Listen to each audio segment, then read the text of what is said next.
in aspects of India and Tamil Nadu அப்படிங்கிற மாதிரி பார்ப்போம். ஸோ ஹியூமன் ஜியாகிரஃபினா என்ன, மானுடவியல் அப்படின்னா உங்களுக்கு என்ன ஞாபகத்துக்கு வருது?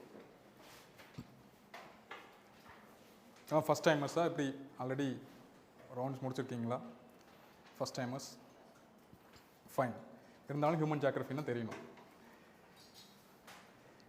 என்னவா இருக்கலாம் ஹியூமன் ஜியாகிரஃபினா?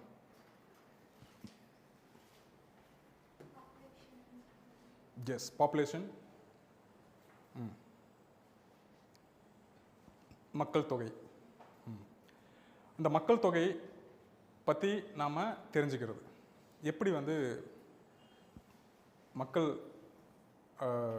செட்டில் ஆகிருக்காங்க, அவங்களோட கம்போசிஷன் என்ன. அதாவது இப்போ கம்போசிஷன் அப்படின்னா கலவை, அதாவது ஏஜ் வைஸ், வயது ரீதியாக, ரிலீஜன் ரீதியாக, மத அடிப்படையில் எப்படி பிரிஞ்சிருக்காங்க இந்த சென்ஸ் அவங்க ஒன்றுக்கு ஒன்று போட்டி அப்படி இல்லை. அவங்க அந்த மதத்தின் அடிப்படையில் அவங்களோட வாழ்க்கை முறைகளை அமைச்சிக்கிற விதம் ஒன்று இருக்கும். அது அவங்களோட economical and social and national ரீதியாக ஒரு இம்ப்ளிகேஷன் பண்ணும் இல்லைங்களா? ஒவ்வொரு மதத்துக்கு சேர்ந்த ஒரு இது இருக்கும். தென் ரீஜன் வைஸ், இப்போ தென்னிந்தியா வட இந்தியா அப்படின்னு நாம் பிரிக்கிறோம். வட இந்தியாவில் இருக்கிற மக்கள் அவங்களுடைய வாழ்வாதார முறைகள், அவங்களுடைய வாழ்க்கை நடைமுறைகள், டெய்லி பண்ணுற ஆக்டிவிட்டீஸ் இதெல்லாம் வேறு மாதிரி இருக்கும், நம்மளுக்கு வேறு மாதிரி இருக்கும். அண்ட் அவங்க எக்கனாமிக்கல் ஆஸ்பெக்ட்ஸில் எப்படி பிரிஞ்சிருக்காங்க மொத்தமாக எல்லாமே, whole population, Indian population economical ரீதியாக எப்படி பிரிஞ்சிருக்காங்க. What are the different types of works, என்னென்ன ப்ரைமரி ஆக்டிவிட்டீஸ், செகண்டரி ஆக்டிவிட்டிஸ் சொல்லுவோம் இல்லைங்களா? அது மாதிரி நம்ம பிரித்து பார்க்கும்பொழுது அப்படி ஒவ்வொரு மக்களும், ஒவ்வொரு ரீஜனில் இருக்கிற மக்களும் எது மாதிரியான ஆக்டிவிட்டீஸ் அவங்க பண்ணுறாங்க, அது எப்படி வெளிப்படுத்துகிறாங்க, அது எப்படி ஒட்டு மொத்தமாக நாட்டினுடைய வளர்ச்சியில் பாதிப்பு ஏற்படுத்துது. பாதிப்பு இந்த சென்ஸ் குட் சென்ஸ்லையும் பேட் சென்ஸ்லையும் எப்படி பாதிப்பு ஏற்படுத்துது, நாட்டினோட வளர்ச்சியில் எந்த அளவுக்கு அங்கம் வகிக்குது, இது எல்லாத்தையும் படிக்கிறது தான் ஹியூமன் ஜியாகிரஃபி. ஓகே, ஸோ அதையே நாம் தீவிரமாக இன்னும் கொஞ்சம் டீட்டெயிலாக படிக்கும் பொழுது கவர்மெண்ட்டுக்கு அதனால் என்னென்னலாம் use, what are the benefits. இப்போது பாப்புலேஷனில் கேரக்டரிஸ்டிக்ஸ் அப்படின்னு பார்க்கும்போது நான் இப்போ சொன்ன மாதிரி ஃபஸ்ட்டு பாப்புலேஷன் சைஸ் நோட் பண்ணிங்க. இது ரன்னிங் நோட்ஸ் தான். Okay, you have to keep on taking notes. Population size, மொத்தம் பாப்புலேஷன் எவ்வளவு. தென் டென்சிட்டி, அடர்த்தி, பாப்புலேஷன் டென்சிட்டி, இதெல்லாம் நம்ம டீட்டெயிலாக பார்ப்போம் கொஞ்சம் கொஞ்சம். தென் மைக்ரேஷன், இப்போது பாப்புலேஷன் டென்சிட்டி எப்படி அஃபெக்ட் பண்ணுது ஒரு ஏரியாவை. ரொம்ப அதிகமான மக்கள், ஒரு சின்ன இடத்துல ரொம்ப அதிகமான மக்கள் இருக்காங்க அப்படின்னா அதனால் வரக்கூடிய பிரச்சனைகள் என்னென்னவா இருக்கும்? lack of all resources, any for that matter, any resources, not only food, water, economic opportunities இல்லைங்களா? உங்களுக்கு கிடைக்க வேண்டிய ஆப்பர்ச்சுனிட்டி இன்னொருத்தங்க பறிச்சுக்குவாங்க, இல்லை போட்டி மூலியமாகவோ அல்லது ஏற்கையாவோ அவங்களுக்கு போய் இது இருக்கும். ஸோ அது மாதிரியான lack of natural resources or fight for natural resources. Then environmental impact, அதனால வரக்கூடிய என்விரான்மெண்டல் இம்பேக்ட், இதெல்லாம் டென்சிட்டி அதிகமாக இருக்கும்போது நடக்கிறது. தென் மைக்ரேஷன், டீட்டெயிலாக பார்ப்போம், but you have to right. Migration எப்படி அஃபெக்ட் பண்ணுது? Rural to urban migration, urban to rural migration, ரெண்டுமே நடக்குது. Not only rural to urban. இப்போது ரீசெண்டாக இந்த ஐடியில் இருக்கிறவங்க நான் போய் ஊரில் போய் விவசாயம் பண்ணுறேன் அப்படின்னு சொல்லிட்டு அர்பன்லேருந்து ரூரலுக்கான மைக்ரேஷன் நடக்குது.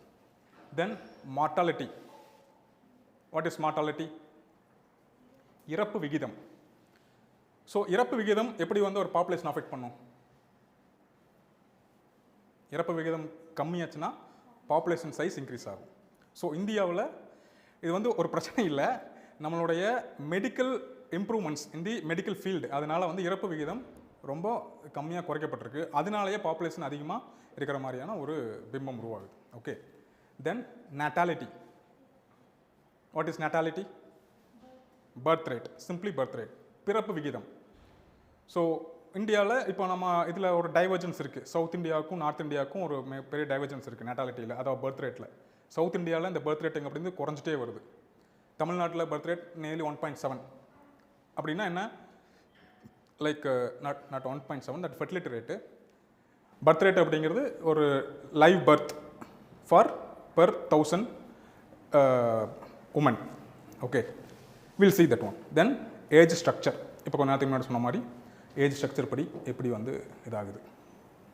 லைக் குழந்தைகள், அதாவது 14 வயசுக்குள்ளே இருக்கிறவங்க எத்தனை பேர் இருக்காங்க, உழைக்கும் வயதில் இருக்கிறவங்க எத்தனை பேர், அவங்க டிபெண்ட் பண்ணி இருக்கிறவங்க எத்தனை பேர். இது வந்து ஒரு நாட்டினுடைய வளர்ச்சியில் ஒரு மிகப்பெரிய தாக்கத்தை ஏற்படுத்தும். எங்கே தாக்கத்தை ஏற்படுத்தும், யார் அதிகமாக அந்த தாக்கத்தை வந்து பேட் இம்பேக்ட் எப்படி வரும், எந்த வயதை சார்ந்தவங்க. இப்போ நான் 3 கேட்டகரி சொன்னேன். இதில் எந்த கேட்டகரியில் இருக்கிறவங்க அதிகமாக இருந்ததுன்னா நாட்டினோட வளர்ச்சியை அது ஒரு தடைக்கெல்லாம் மாறும். டிபெண்ட் பண்ணி இருக்கிறவங்க அதிகமாக இருந்தாங்கன்னா, ஓகே, 59 வயசுக்கு மேலே இருக்கிறவங்க அதிகமாக இருந்தாங்கன்னா அது வந்து இம்ப்ளிகேட் பண்ணும். Okay, let's see. Then the most population Nations on earth. உலகின் மிக அதிக மக்கள் தொகை கொண்ட நாடு எது? ஆஸ் பர் டிஎன்பிஎஸ்சி நம்ம தமிழ்நாடு கவர்மெண்ட் ஸ்கூல் புக்ஸில் என்ன சொல்லியிருக்கு? சீனா. பட் இப்போ லேட்டஸ்ட் அப்டேட் என்ன? நம்ம தாண்டி போயிட்டு அப்டேட் ஆகிட்டோம். நாமெல்லாம் 2023 படி we are the world's most populous country. 142 கோடி பேர், 142.8 crore people.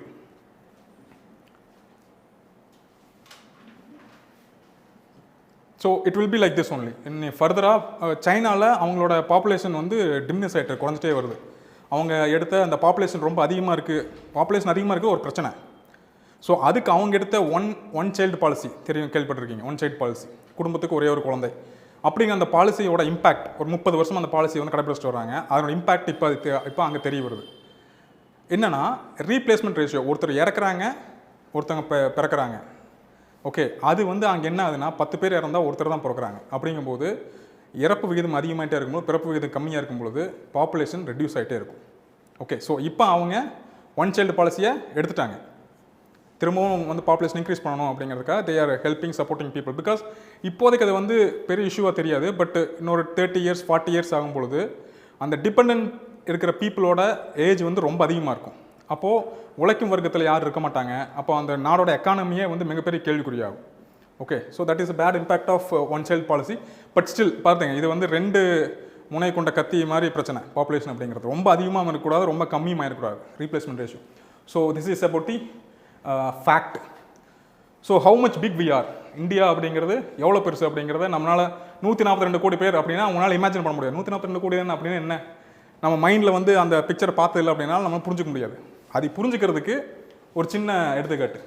கேரளா அப்படிங்கிறது ஒரு ஸ்டேட்டு, இந்தியாவில் it's a state, but it is equal to a country's population. Saudi அரேபியாவோட மொத்த பாப்புலேஷன், ஒரு கண்ட்ரியோட பாப்புலேஷன் கேரளாவோட state population. Karnataka is equal to United Kingdom. Uttar Pradesh அப்படிங்கிற ஒரு single state is equal to Brazil and Ecuador. Brazil எவ்வளோ பெரிய country, you know, somewhere similar to India, half of India சைஸில் இருக்கக்கூடிய ஒரு கண்ட்ரி. ப்ளஸ் ஈக்வடாரோட மொத்த பாப்புலேஷன் ஒரு சிங்கிள் ஸ்டேட்டில் இருக்குது. அப்போது அங்கே இருக்கக்கூடிய டென்சிட்டியை நீங்கள் வந்து யோசிக்கணும். பாப்புலேஷன் டென்சிட்டி, அதனால் உருவாகக்கூடிய பிரச்சனைகள். Okay, fine. 142.8 crore.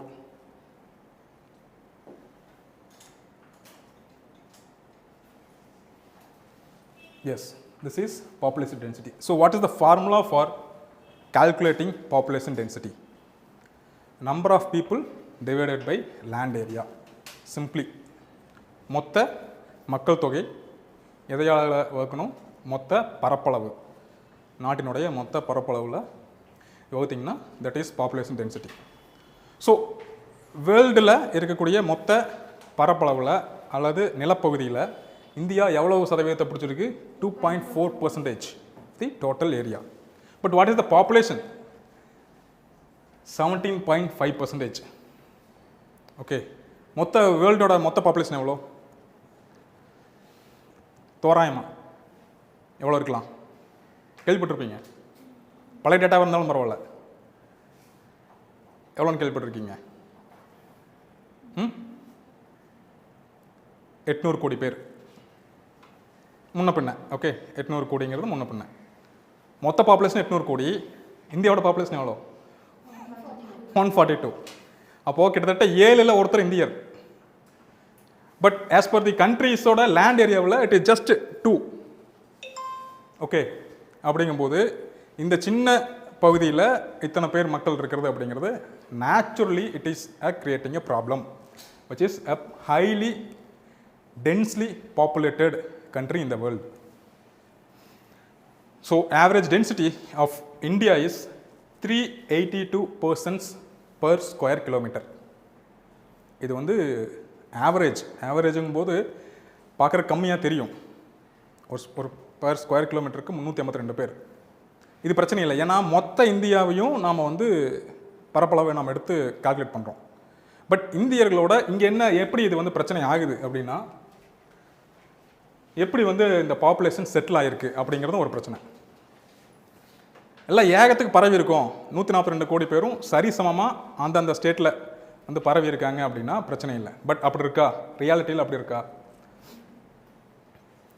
என்ன மாற்றமாக இருக்குது? என்ன அங்கே சேலஞ்ச் இருக்குது? எப்படி பரவி இருக்காங்க? மக்கள் தொகை பரவல் எப்படி இருக்குது அப்படின்னு பார்க்கும்பொழுது it is based on physical factors and socio economic factors. Will see in the next slide. முன்னாடி சின்ன பாப்புலேஷன் சென்சஸ். பாப்புலேஷன் சென்சஸ் அப்படின்னு என்ன? What is population census?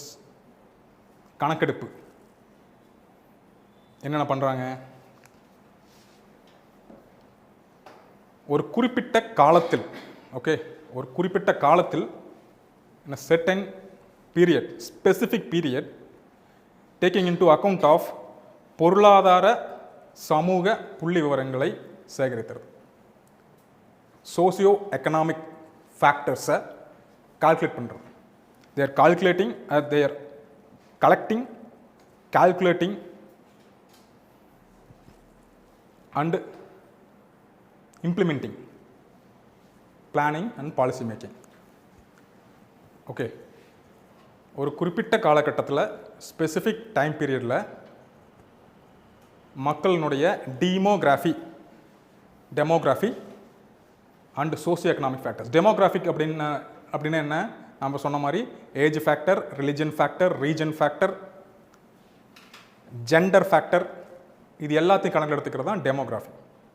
Then socio economic அப்படிங்கிறது அவங்க என்ன தொழில் செய்கிறாங்க, கேஸ்ட் வைஸ் எப்படி பிரிஞ்சிருக்காங்க, இது எல்லாத்தையும் கணக்கில் எடுக்கிறது. That is population census. இது எதுக்காக பண்ணணும்? இந்த பாப்புலேஷன் சென்சஸ் எதுக்காக பண்ணணும்? What is the purpose of this population census? First is data collection.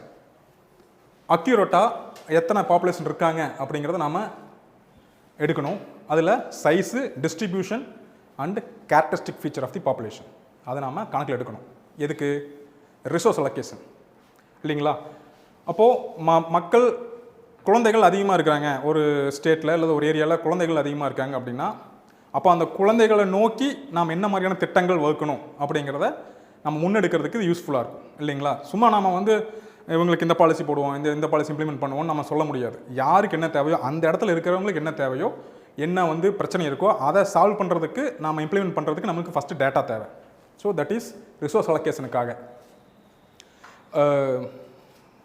Ration கடையில் எவ்வளவு அரிசி வழங்கணும், இல்லை பருப்பு சேர்த்து வழங்கணுமா, இல்லை அந்த அரிசியில் வந்து லைக் நியூட்ரியன்ஸ் என்ரிச்சடு அரிசிலேயே பார்த்தீங்கன்னா நியூட்ரியன்ஸ் வந்து மிக்ஸ் பண்ணி தான் நம்மளுக்கு அரிசிகள் வரும். நீங்கள் பார்த்தீங்கன்னா அரிசிக்குள்ளேயே வெள்ளை கலரில் நல்ல ஒயிட்டில் இருக்கும் ஒரு சில அரிசி. ஸோ அது வந்து எதுக்கு பண்ணுறாங்க அப்படின்னா, நம்மளுக்கு அயன் டெஃபிஷியன்சி, விட்டமின் டெஃபிஷியன்சி இந்த ஸ்டேட்டில் இந்த ரீஜனில் இருக்குது அப்படிங்கும்போது அதை மாற்றுறதுக்கு இது மாதிரியான திட்டங்களை முன்னெடுக்கிறாங்க. ஸோ அதுக்கு நம்ம டேட்டா, ரிசோர்ஸ் அலோகேஷனுக்கு அந்த டேட்டா தேவை. Then policy making. Again what is the need? அவங்களுக்கு வந்து இன்ஃப்ராஸ்ட்ரக்சர், ரயில் வேணுமா, பஸ்ஸு வேணுமா, ரோடு வேணுமா, தண்ணி பைப் கனெக்ஷனில் தண்ணி கொடுக்கணுமா, அல்லது எக்கனாமிக் வைஸ் அவங்களுக்கு என்ன மாதிரியான தேவைகள் இருக்குதா தெரிஞ்சுக்கிறது. தென் எலக்ட்ரல் ரெப்ரஸன்டேஷன் மெயின். இதுதான் மேலே இருக்கிறது எல்லாமே செகண்டரி. எலக்ட்ரல் ரெப்ரஸன்டேஷன் அது வந்து ஒரு முக்கிய தேவை அவங்களுக்கு. எலக்டோரல் ரெப்ரஸன்டேஷன் அப்படிங்கும்பொழுது எந்த அளவுக்கு எந்தெந்த லெஜிஸ்லேட்டிவ் அசம்பிளியில் எத்தனை மக்கள் தொகை இருக்காங்க அப்படிங்கிற நம்ம எடுக்கப்படுது.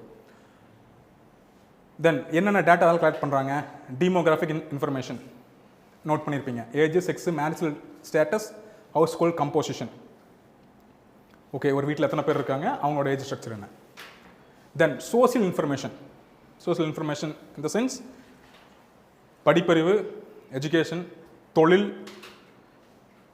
Ethnicity, religion.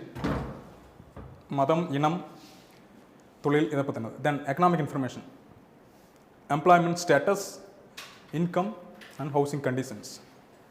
ஓகே, தென் இந்தியாவில் எந்தெந்த வகையில் இந்த பாப்புலேஷன் சென்சஸ் நடத்தப்படுது? There are methods of population census. That is self enumeration. உங்கள்கிட்ட ஒரு சீட் ஒன்று கொடுத்துருப்பாங்க. நீங்கள் பாப்புலேஷன் சென்சஸில் ஈடுபட்டிருக்கீங்களா? ஐ மீன் நீங்களே டேட்டா கலெக்ஷனுக்கெல்லாம் போவாங்க. காலேஜ் படிக்கும்போது வாலண்டியர்ஸ் கூப்பிடுவாங்க. போயிருக்கீங்களா யாரும்? இல்லாட்டி உங்களுக்கு பண்ணியிருக்கீங்க. இல்லாட்டி உங்களுக்கு வந்து ஒரு ஷீட் மாதிரி கொடுத்துருவாங்க, நீங்கள் ஃபில் பண்ணி தாங்கன்னு சொல்லுவாங்க. அது வந்து செல்ஃப் எனுமரேஷன். ஓகே, சுயமாக நாமளே வந்து ஃபில் பண்ணி கொடுக்குறது ஒன்று. ரெண்டாவது interviewer and administrated. Interview administrated அப்படின்னா ஒருத்தங்க வீட்டுக்கு வருவாங்க, ஒரு சின்ன டேப் மாதிரி வச்சுருப்பாங்க, கேட்பாங்க உங்கள் வயது என்ன, உங்கள் வீட்டில் டெலிஃபோன் இருக்கா, உங்கள் வீட்டில் டிவி இருக்கா, கார் இருக்கா, இதெல்லாமே கேட்பாங்க. ஸோ இப்படி கேட்கும்பொழுது உண்மையான தகவலை தயவுசெய்து கொடுங்க. கார் இருக்குன்னு தெரிஞ்சுக்கிட்டு ஒருவேளை இன்கம் டேக்ஸ் நமக்கு போட்டுருவாங்களோ? இல்லை, அதெல்லாம் நிறையா விஷயங்கள் அதுக்கு முன்னாடி இருக்குது. ஸோ எப்பவும் இந்த மாதிரி இன்டர்வியூ பேஸ்டு அல்லது செல்ஃப் எனுமரேட்டிவாக இருந்தாலும் சரி, தயவுசெய்து உண்மையான தகவலை கொடுங்க. அப்போ தான் நம்மளுக்கு தேவையான நல்லது கிடைக்கும். இப்போ கார் இல்லை அப்படின்னு நீங்கள் கார் இருந்தால் பிரச்சனை ஆகும், கார் இல்லைன்னு சொல்லி கொடுத்துட்டீங்க அப்படின்னா அப்போ இங்கே யாருக்குமே கார் வந்து இல்லை, இந்த தெருவில் இருக்கிற யாரும் கார் இல்லை, நம்ம ரோடே போட வேண்டியதில்லை அப்படின்னு நினச்சிக்குவாங்க. ஸோ அதனால் எப்போவுமே ஒரு வந்து இது ஜஸ்ட் எக்ஸாம்பிளுக்கு சொல்கிறேன். But still you have to give the proper and true informations தயவுசெய்து. Then online submission. இது நம்ம நாட்டில் அதிகமாக பண்ணுறதில்ல. வெஸ்டர்ன் கண்ட்ரீஸில் இது வந்து ஆன்லைன் சப்மிஷன் பண்ணுறாங்க. Yes, population distribution. This what I was talking about. The population எதை பேஸ் பண்ணி டிஸ்ட்ரிபியூட் ஆயிருக்கு? Physical factors and socio economic factors. டெரைனை பேஸ் பண்ணி சமவெளி பகுதிகளில் மக்கள் அதிகமாக இருக்காங்களா, மலைகள் ஹில்லி ரீஜன்ஸில் அதிகமாக இருக்காங்களா, இல்லை டெசர்ட் ரீஜன்ஸில், ஃபாரஸ்ட் ரீஜனில். ஓகே, ஸோ இப்படி வந்து பாப்புலேஷன் பரவி இருக்கு. ஸோ எந்த ரீஜனில் அதிகமான பாப்புலேஷன் இருக்கிறதுக்கு வாய்ப்பு இருக்குது? டெரைன் பிளெயின் ரீஜன் அல்லது நதி ஓரங்களில், ஆற்று நதி ஓரங்களில் அதிகமான பாப்புலேஷன் இருக்கும். So terrain is an important determinant of population. Hilly ரீஜனில் உங்களுக்கு சமவெளி பகுதி இல்லை அப்படிங்கும்போது அங்கே வீடு கட்டுறதும் பிரச்சனை, ஏதாவது ஒரு தொழில் செய்கிறதா இருந்தாலும் அங்கே பிரச்சனை. நீங்கள் வெக்கேஷனுக்கு இப்போ நீங்கள் சம்மரா ஊட்டிக்கு ஒரு 2 நாள் போயிட்டு வரலாம், பட் அங்கேயே நல்லா இருக்கே அப்படின்னு சொல்லிட்டு அங்கேயே இருக்க முடியுமா? பிரச்சனை. தென் climate, an important factor. We are in the tropical climatic region. உலகத்திலேயே ரொம்ப அதிகமான மக்கள் தொகை இருக்கக்கூடிய ரீஜன் என்ன? What are the different type of regions, climatic regions of the world என்னென்ன? கிளைமேட்டிக் ரீஜன்ஸ் என்ன வகையான கிளைமேட்டிக் ரீஜன்ஸ் இருக்கு?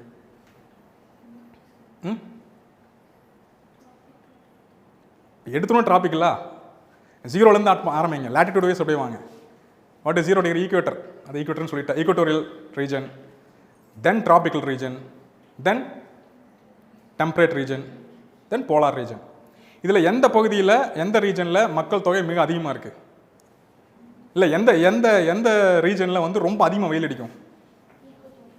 ஈக்குவட்டோரியலா? Tropical region.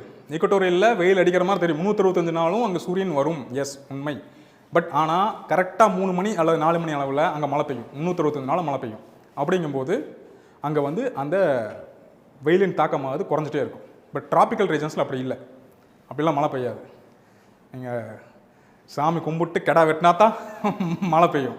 Okay, so tropical ரீஜனில் தான் ரொம்ப அதிகமான ஹீட் இருக்குது. Summer or no not summer, the heat amount of heat அதிகமாக இருக்கிறது tropical region. At the same time the most populous region, மக்கள் தொகை மிக அதிகமாக இருக்கிறதும் டிராபிக்கல் ரீஜனில் தான். ஓகே, நீங்கள் எடுத்து பார்த்தீங்கன்னா China, India and then Asian countries தான் மிக அதிகமான பாப்புலேஷன். அதே மாதிரி பிரேசில் சைடு போனீங்கன்னா நமக்கு ஈக்குவலாக அதே லேட்டில் இருக்கிற பிரேசில், அர்ஜென்டினா, ஈக்குவடார் இது மாதிரி இருக்கிற ரீஜனில் தான் அதிகமான பாப்புலேஷன் இருப்பாங்க. Okay, so climate is having a different important factor. Then soil, why it is an important factor? It helps in agriculture. விவசாயத்துக்கு இது உதவுது. அப்படிங்கும்போது விவசாயம் அப்படிங்கிறது செட்டில்டு அக்ரிகல்ச்சர். அங்கே மக்கள் வந்து அந்த விவசாயத்தை நம்பி தான் இருப்பாங்க, விவசாயத்தை நம்பி தான் வந்து அந்த ஃபுட்டு இன்டேக் எல்லாமே இருக்கும், தொழிலாகவும் அது இருக்குது. ஸோ அந்த விவசாயத்துக்கு ஏற்ற மாதிரியான சாயில் எங்கே இருக்கோ அங்கே வந்து மக்கள் தொகை அதிகமாக இருக்கும். Then water bodies, natural vegetation, இது எல்லாமே depends. Then socio economic factor, religion wise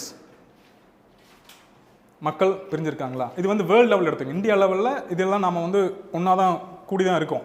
but world லெவலில் பார்த்தீங்கன்னா yes, religion wise also people அந்தந்த பகுதியில் அதிகமான மக்கள் இருப்பாங்க. இந்துக்கள் இந்த பகுதியில் ஏசியன் கண்ட்ரீஸில் அதிகமாக இருப்பாங்க. இஸ்லாமியர்கள் இந்த வெஸ்ட் ஏஷியாவில் அதிகமாக இருப்பாங்க. கிறிஸ்டியன்ஸ் ஃபுல் வெஸ்டர்ன் கண்ட்ரீஸில் அதிகமாக இருப்பாங்க. பார்த்துருவோம். நம்ம ஊர்கள்லேயே நம்ம பார்த்தோம்னாலும் அது தெரியும். நம்ம ஒரு குறிப்பிட்ட ரீஜனில் மசூதி இருக்காங்கன்னா மசூதி சுற்றி இருக்கிறவங்க இருப்பாங்க. சர்ச் இருக்காங்கன்னா சர்ச்சை சுற்றி இருக்கிறவங்க இருப்பாங்க. So religion wise, then cultural, political, economy, human settlements base பண்ணி ஒரு சின்ன ஊர், கிராமம், டவுனு, ஒரு சின்ன city, then metropolitan city like Chennai, இதெல்லாமே மக்களுடைய அந்த பரவலை தீர்மானிக்கக்கூடிய விஷயங்கள், காரணிகள்.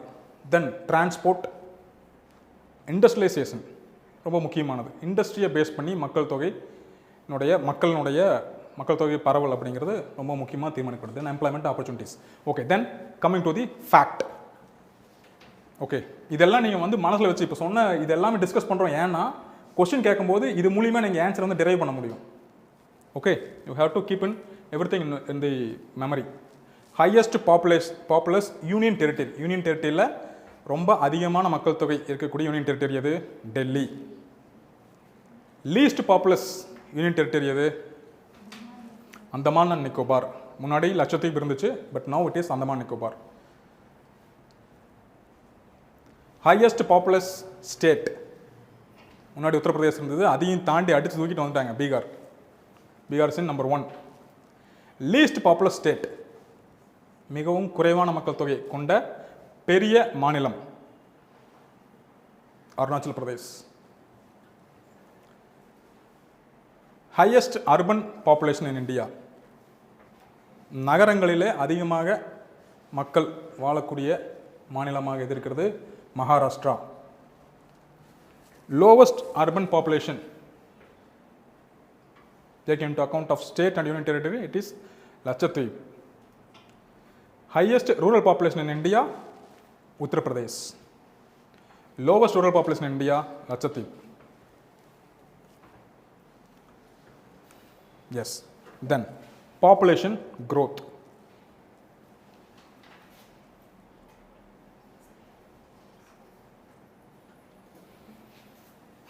Okay, what is population growth?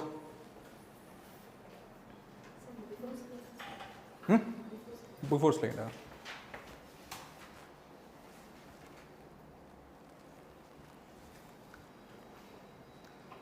What is population growth?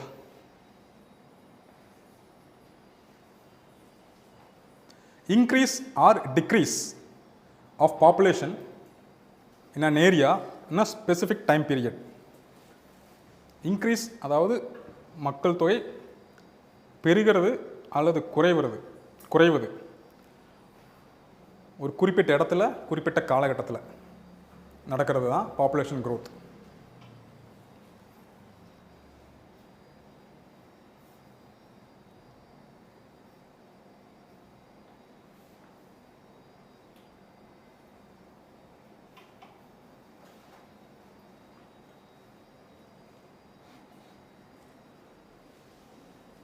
Okay, எழுதிட்டிங்களா? ஃபேக்சுவலாக கேட்குற கொஸ்டின்ஸ் அதிகம். ஸோ தவறு இல்லாமல் எழுதிக்கிங்க. இது ஒவ்வொன்றுக்கும் ஒவ்வொரு காரணங்கள் இருக்கும். அதைய பேஸ் பண்ணி ஞாபகம் வச்சுட்டிங்கன்னா இந்த ஃபேக்ட் எல்லாமே ஈஸியாக இருக்கும். டெல்லி அப்படிங்கிறது இட்ஸ் அ நேஷ்னல் கேபிட்டல் அப்படிங்கிறதுனால அவங்க வந்து அதிகமான பாப்புலேஷன் இருக்குது. Bihar and Uttar Pradesh always they have a race. எதனால உத்தரப்பிரதேஷ்லையும் பீகார்லையும் அதிகமான பாப்புலேஷன் இருக்குது? What is the main reason? எதனால் இருக்கலாம்? இல்லிட்ரஸினால பாப்புலேஷன் அதிகமாக இருக்குது அப்படிங்கிறது ஒரு 20 வருஷத்துக்கு முன்னாடி இருந்த காரணம்.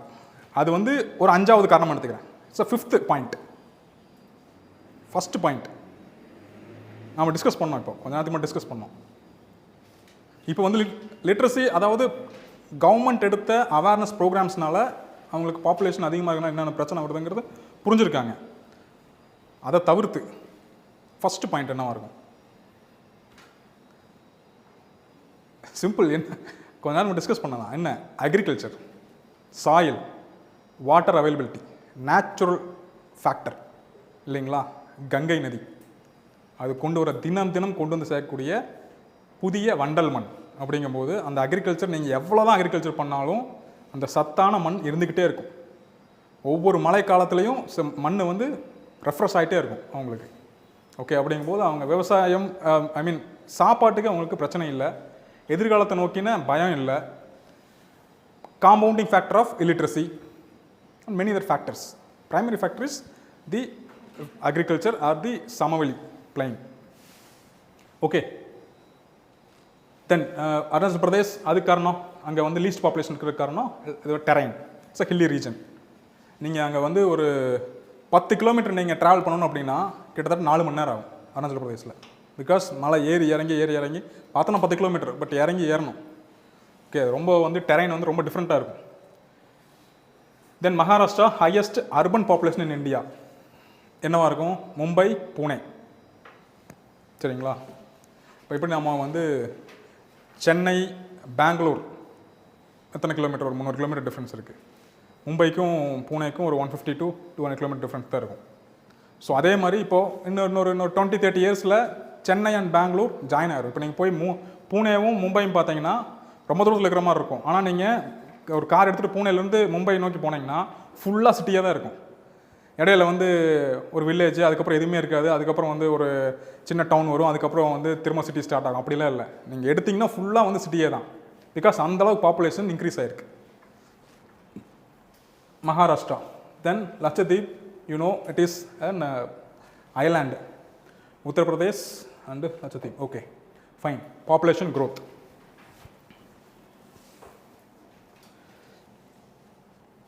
மக்கள் தொகை அதிகரிப்பதையோ அல்லது குறைவதையோ குறிப்பிடுவது. Increase or decrease of population in a certain time, specific time period in a specific area.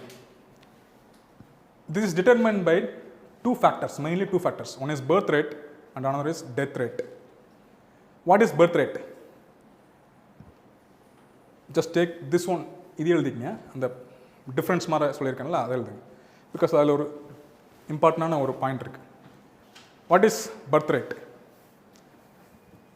சும்மா சொல்லுங்கள். What is birth rate? கொஞ்ச நேரத்துக்கு முன்னாடி சொன்னோம், திரும்பவும் சொல்லுங்கள்.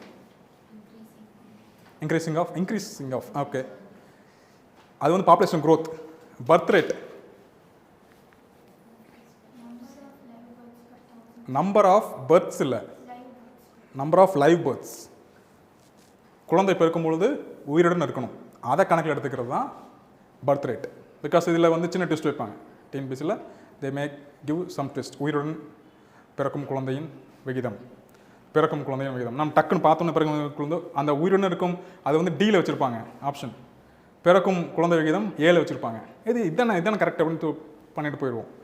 It is live births. Okay, then death rate. Live death இல்லை, டெத்து தான். Death is death. அதில் வந்து உயிரோட சாகிறதுன்ட்டு இல்லை, சாகிறது தான். தென் அது வந்து population per year. Okay, not a month or not a day, it's a for a year. It is also known as natality, it is also known as mortality.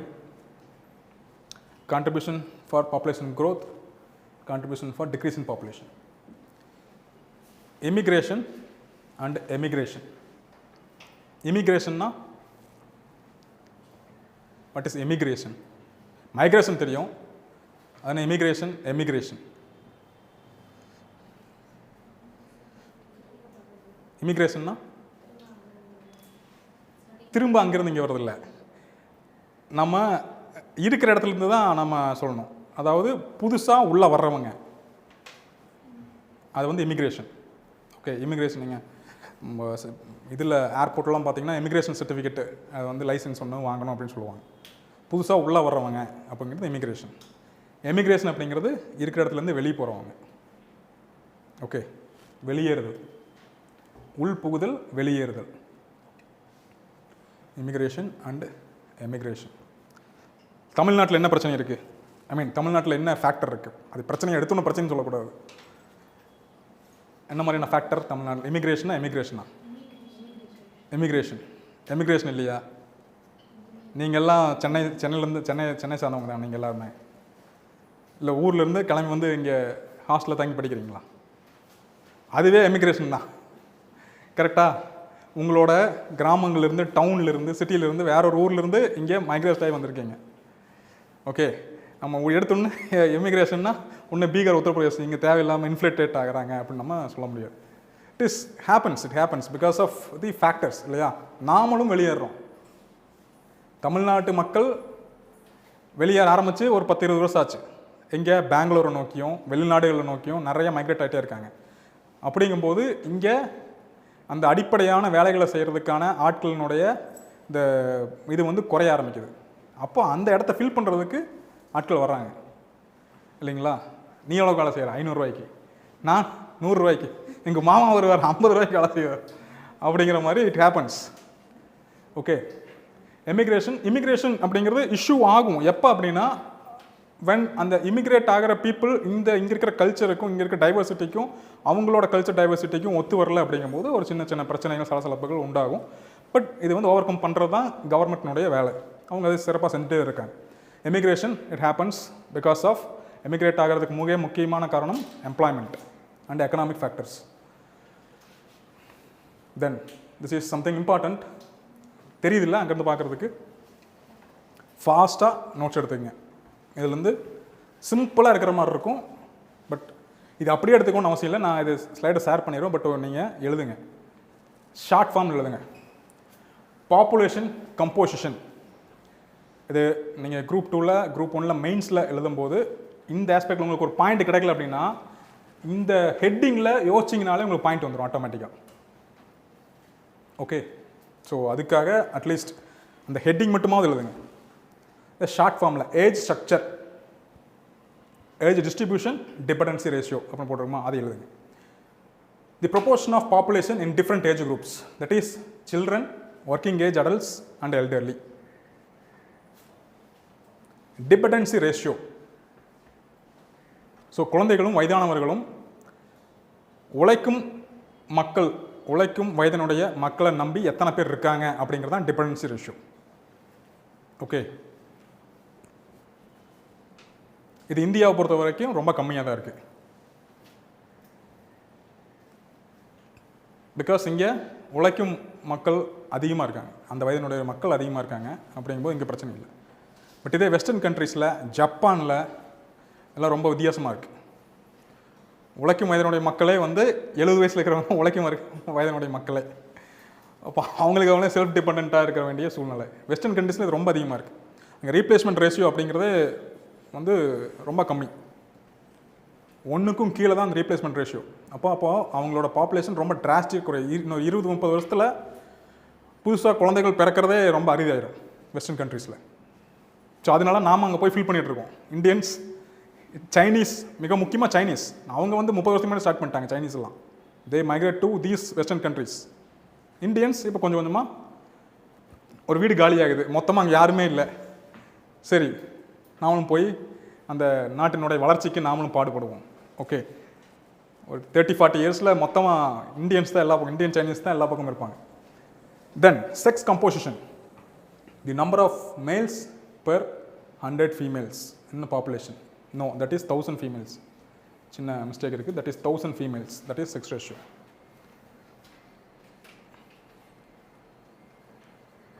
1000 ஆண்களுக்கு எவ்வளோ பெண்கள் இருக்காங்க அப்படிங்கிறது. Gender balance, overall distribution of males and females in various age groups. Then marital status, single, married, divorced, widowed and separated. Marriage patterns, trends and changes in marriage rates and age at first marriage. இதெல்லாம் ரொம்ப அதிகமாக இப்போ வந்து நடக்கிற விஷயங்கள். Changes, trends and changes in marriage rates, marriage பேட்டர்ன்ஸே, arrange marriage, self arrange marriage, living together, இது மாதிரி நிறையா வந்து மாற்றங்கள் ஏற்பட்டுகிட்டே இருக்குது. ஸோ அதையும் நம்ம கணக்கில் எடுத்துக்கணும். பிகாஸ் சுப்ரீம் கோர்ட்டு ரீசெண்டாக நிறைய ஜட்ஜ்மெண்ட்ஸ் கொடுத்துட்டே இருக்காங்க. ஏன்னா இது வந்து நிறைய பிரச்சனை ஆகிட்டு இருக்கு. இந்த லிவிங் லிவிங் இன் ரிலேஷன்ஷிப்பில் நிறைய பிரச்சனை ஆகுது. நீங்கள் பார்த்தீங்கன்னா டெல்லியில், மும்பையில் ஒரு சில மாதங்களுக்கு முன்னாடி பெரிய பிரச்சனை ஆச்சு. லிவ் இன் ரிலேஷன்ஷிப்பில் இருக்கிற அந்த பெண்ணை வந்து யாரும் கேள்வி கேட்குறக்கு ஆள் இல்லை. So she was tied, she was murdered. So அப்படிங்கும்போது இது மாதிரி நிறையா நகரங்களில் நிறையா இது மாதிரி பிரச்சனை ஆகுது. ஸோ அதுக்கு ரூல்ஸ் கொண்டு வராங்க. ஏன்னா இப்போ வரைக்கும் இந்தியாவில் ஒரு மேரேஜ் ஆனவங்களுக்கு பதிவு செய்யப்பட்ட திருமணங்களுக்கு ஒரு application of rules and laws இருக்குது. பட் அப்படி இல்லாத லிவ் இன் ரிலேஷன்ஷிப்புக்கு எந்த லாஸுமே இல்லை. அப்படிங்கும்போது அவங்க வந்து ரொம்ப டேஞ்சரான கண்டிஷன் இருக்காங்க. ஸோ அதுக்கான லாஸ் இங்கே வந்து உருவாக்கப்படுது புதுசாக.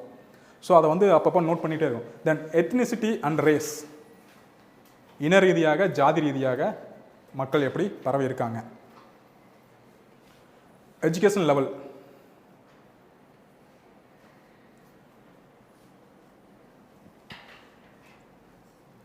literacy rates, educational attainment, then employment status, labor force participation. labor force participation அதாவது எத்தனை பேர் வேலை செய்யறதுக்கு தயாராக இருக்கிறாங்க அல்லது வேலை செஞ்சுட்டு இருக்காங்க, இந்த வேலை செய்யும் வயதில் எத்தனை பேர் இருக்காங்க. தென் ஆக்குபேஷன், எந்தெந்த மாதிரியான வேலைகளில் ஈடுபடுறாங்க, எந்தெந்த மாதிரியான இண்டஸ்ட்ரீஸில் அவங்க ஈடுபட்டுருக்காங்க. பிரைமரி ஆக்டிவிட்டீஸில், அதாவது விவசாயம் சார்ந்த தொழில்கள் இருக்கிறாங்களா, அல்லது உற்பத்தி சார்ந்த தொழில்கள் இருக்காங்களா, அல்லது சேவை துறைகளில் தொழில்களில் இருக்கிறாங்களா அப்படிங்கிறத நம்ம தெரிஞ்சுக்கிட்டோம்னா it is very much useful for taking decisions and implementing policies. Then unemployment rate ரொம்ப முக்கியமானது. அன்எம்ப்ளாய்மெண்ட் ரேட்,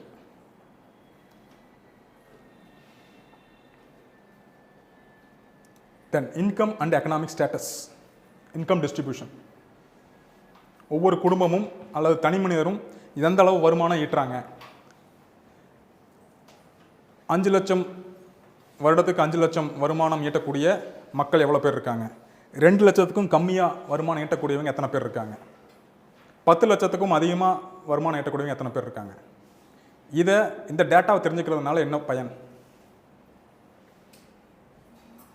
இப்போ நான் சொன்ன இந்த 3 கேட்டகரியில் டேட்டா கலெக்ட் பண்ணுறோம், அதனால் என்ன யூஸ், என்ன மாதிரியான பாலிசி யூஸ் பண்ணுவாங்க எனாபரேட் பண்ணுறதுக்கு? என்ன பாலிசி?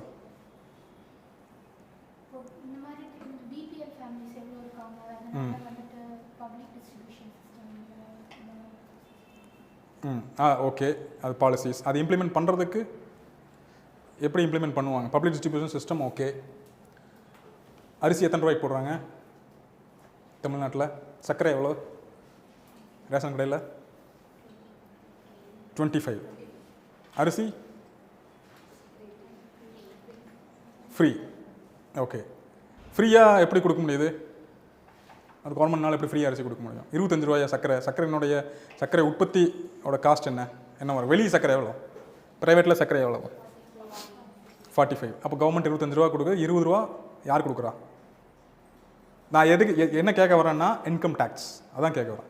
ஸோ இன்கம் டேக்ஸு எந்த அளவுக்கு இன்கம் டேக்ஸ் போட முடியும், அது எத்தனை பேருக்கு மேலே போட முடியும், அது வர்ற அந்த இன்கம் டேக்ஸ் வச்சு என்ன மாதிரியான இன்கம் டேக்ஸ் மட்டும் கிடையாது, ஜிஎஸ்டியும். ஓகே, இன்டெரக்ட் டேக்ஸ் ஜிஎஸ்டியும் இம்ப்ளிமெண்ட் பண்ண போடுறதுனால அந்த காசு வச்சு தான் இதெல்லாமே பண்ண முடியும். ஓகே, ஸோ அந்த ரேட்டு இன்கம் டிஸ்ட்ரிபியூஷன், இன்கம்மோட கேட்டகரிஸை நம்ம பிரித்து அந்த டேட்டாஸ் எடுத்தோம்னா தான் நம்ம டேக்ஸ் கலெக்ட் பண்ணுறதுக்கு ஈஸியாக இருக்கும்.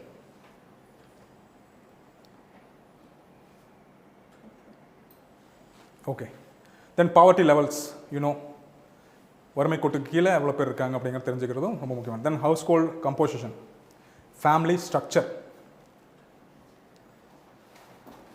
தென் மைக்ரேஷன் ஸ்டேட்டஸ், குடிபெயர்தல், இடம்பெயர்தல்,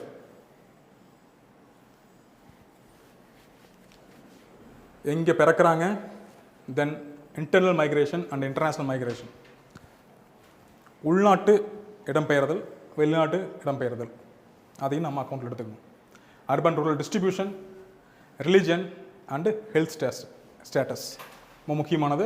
life expectancy and morbidity and mortality rates. Okay, எழுதிட்டீங்களா?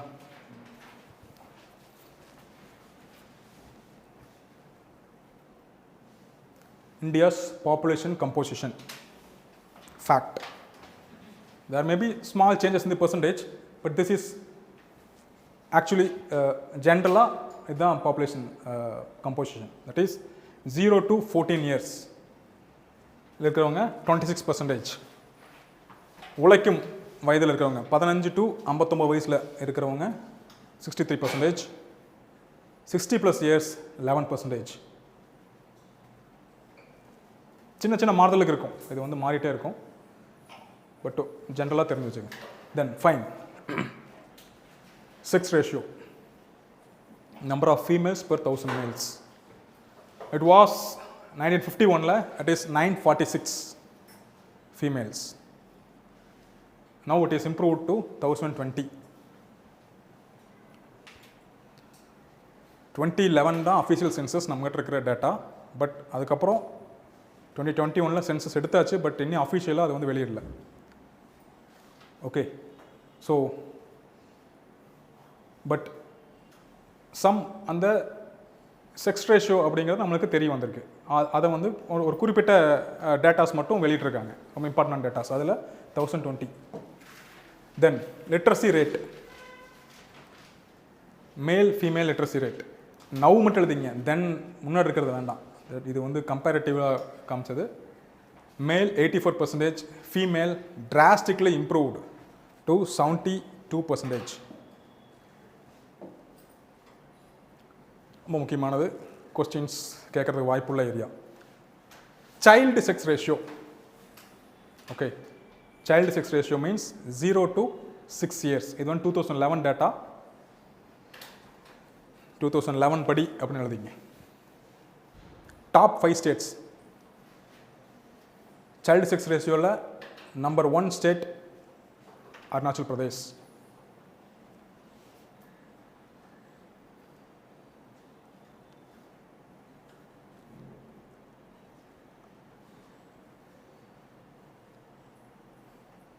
Bottom the least child sex ரேஷியோவில் Haryana.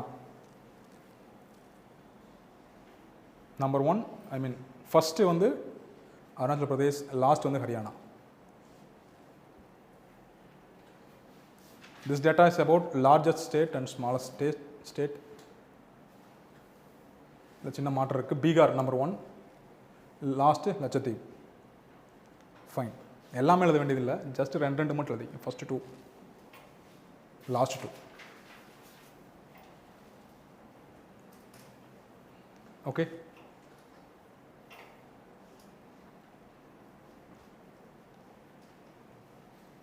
this is child sex ratio according to 2011. This is overall population, the number of overall population. Bihar first, Uttar Pradesh second.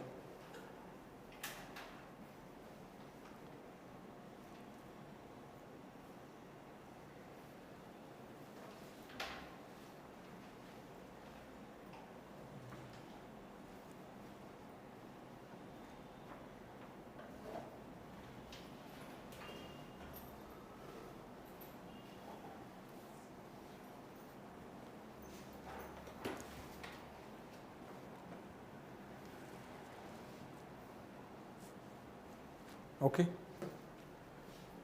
then sex ratio. This is actual sex ratio, adult sex ratio. Kerala number 1, Union Territory la Puducherry number 1.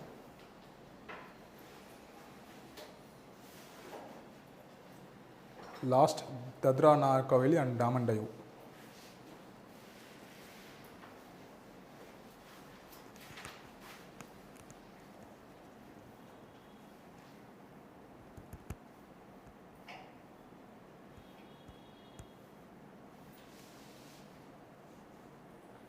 Union Territory, again sex ratio Haryana the last, Haryana and Punjab கடைசி. Literacy rate, state wise literacy rate. What is literacy rate?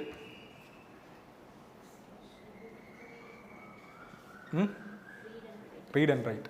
Number of persons able to read and write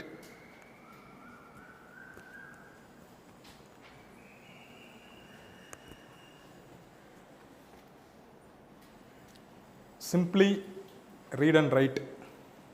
அது வந்து literacy rate பற்றி பார்த்தோம்னா சூப்பராக இருக்குது. தமிழ்நாடு எல்லாமே நல்ல literacy rate. But அந்த எழுதுறதையும் படிக்கிறதையும் ப்ராசஸ் பண்ணி திங்க் பண்ணி அதனால் முடிவெடுக்கிறது அப்படிங்கிறது இங்கே பெரிய பிரச்சனையாக இருக்குது இல்லையா? லிட்ரஸி ரேட்டு மட்டும் நம்ம வந்து பெருமை கொள்ளக்கூடிய வகையில் அது வந்து சிறப்பாக இருக்குது அப்படின்னு சொல்லிட முடியாது. ஃபீமேல் லிட்ரஸி ரேட் இப்போ தான் பார்த்தோம் 74-72%. பட் அந்த 72% மிகப்பெரிய அளவு இல்லைங்களா? 8% in 1951, இப்போ 75% அப்படிங்கிறது இப்போ. ஸோ அதனால எம்பவர்மெண்ட் வந்து நடந்திருக்கா? பெண்களுக்கான எம்பவர்மெண்ட் நடந்திருக்கா? அவங்க சுயமாக முடிவெடுக்கக்கூடிய சூழ்நிலை வளர்ந்துருக்கா அப்படிங்கிறது கேள்விக்குறியாக இருக்குது. ஸோ லிட்ரஸி ரேட் அப்படிங்கிறது ஒரு எம்பவர்மெண்ட் கொடுத்துருச்சு, படிப்பறிவு அப்படிங்கிறது உங்களுக்கு எம்பவர் பண்ணிருச்சு அப்படின்னா தட் இஸ் சிம்பிளி கொஸ்டினபிள். அதுக்கப்புறம் நிறைய ஃபேக்டர் இருக்குது. Fine. Then Kerala, Lakshadweep, least states Arunachal Pradesh and Bihar and Arunachal Pradesh.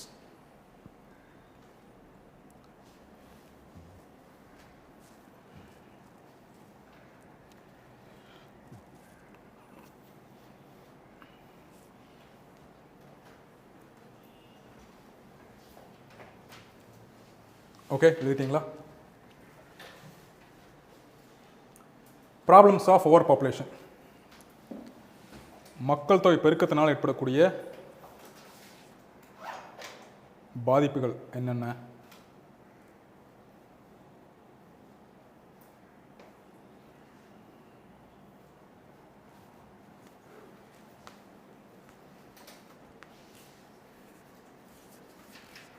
அந்த ஹெட்டிங் மட்டும் எழுதிக்கங்க போதும். நான் ஸ்லைடாக கொடுத்துறேன், அப்போ படிச்சுங்க. இதில் ஃபேக்சுவலாக பேசுகிறதுக்கு எதுவும் இல்லை. ஸோ ஹெட்டிங் மட்டும். What are the problems of over population? Strain on resources,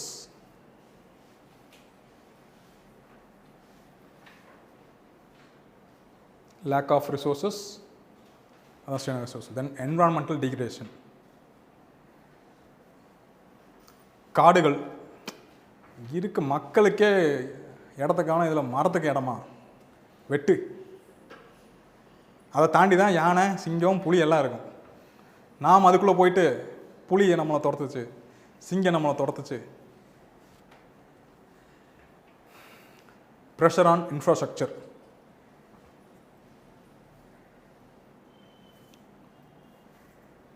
பெங்களூரில் அடிக்கடி நியூஸ் பேப்பர் படிப்பீங்க. அது இப்போது எஸ் கடந்த ஒரு 4-5 வருஷமாக, கடந்த ஒரு 10-15 வருஷமாகவே ஒரு பிரச்சனை இருக்குது. டிராஃபிக். பெங்களூர் வந்து ஆக்சுவலாக ஒரு பிளான்டு சிட்டி. இவ்வளோ பாப்புலேஷனுக்கு இந்த அளவு ரோடு இருந்தால் போதும், இவ்வளோ பெரிய ரோடு இருந்தால் போதும் அப்படின்னு பிளான் பண்ணி கட்டின சிட்டி. எப்போது? 1960s. பட் அதுக்கப்புறம் ID boom, 1990s 2000 ID boom. எல்லோரும் அங்கே போய் குவிறாங்க. ஒரு 10 லட்சம் மக்களுக்கு 20 லட்சம் மக்களுக்கு கட்டப்பட்ட ஒரு இடத்துல 2 கோடி பேர் 3 கோடி பேர் இருக்காங்க. அப்போது அப்படி தான் இருக்கும். சென்னையில் பிரச்சனை இருக்கா? டிராஃபிக் பிரச்சனை இருக்கா? எங்கே இருக்குது? இங்கேயே இருக்குது. சாயங்காலம் 5 மணிக்கு 4 மணிக்கு போனீங்கன்னா, இப்போது கிளாஸ் முடிச்சுட்டு நீங்கள் வீட்டுக்கு போயிருங்களேன், ஒரு 5 நிமிஷம் வீட்டுக்கு போயிருங்க. 1970 80 இங்கே நீங்கள் வீட்டுக்கு போகிறதுக்கு நீங்கள் பாட்டு பாடிட்டே வீட்டுக்கு போகலாம். ஜாலியாக நடந்து போனாலே ஒரு 10 நிமிஷம் வீட்டுக்கு போயிடுவீங்க. நீங்கள் இங்கேருந்து 12th main road 10th main road போகிறதுக்கு 10 நிமிஷம் ஆகும். Because this is a planned area. Anna Nagar அப்படிங்கிறது it's a planned area for ஆஃபீஸர்ஸ்க்காக கட்டப்பட்ட ஒரு ஏரியா. கவர்மெண்ட் ஆஃபீஸர்ஸ்க்காக, IAS IPS அவங்களுக்காக 1960s 70s கட்டப்பட்ட இடம் இது. அதில் அவங்கெல்லாம் ரிட்டையர் ஆகி போயிட்டாங்க. இனி வரப்போகிற நாம் வந்து பிடிச்சிக்கிட்டோம். நாமளே கிட்டத்தட்ட ப்ரிப்பரேஷனில் இருக்கிற ஆஸ்பிரன்ஸு ஒரு 20,000-30,000 பேர் இருப்போம். மொத்த பாப்புலேஷனே அவ்வளோதான் இருக்கணும். 30,000 பாப்புலேஷன் இருக்க வேண்டிய இடத்துல இந்த பாப்புலேஷனே 30,000 பேர் இருக்காங்க. அதுக்கப்புறம் மற்ற பாப்புலேஷன். ஸோ அதனால தான் இங்கே வந்து அவ்வளோ டிராஃபிக் இஷ்யூ. ஈஸியாக நீங்கள் புரிஞ்சுக்கிறதுக்காக சொன்னாதே. நாம் யாருக்கும் பிரச்சனை இல்லை. நாம் உண்டு நம்ம வேலை உண்டுன்னு இருக்கட்டும் தெரியாமல் இருந்துகிட்ருக்கோம். Then economic challenges, food insecurity, health risk, social disruptions, migration pressures, impact of future generations, and then global challenges. Fine. Demographic facts of India. Again, chinna points எழுதிங்க. Population size 1.42 billion. 1.42 billion. Population growth rate 0.8%. Annual population growth rate 0.8%.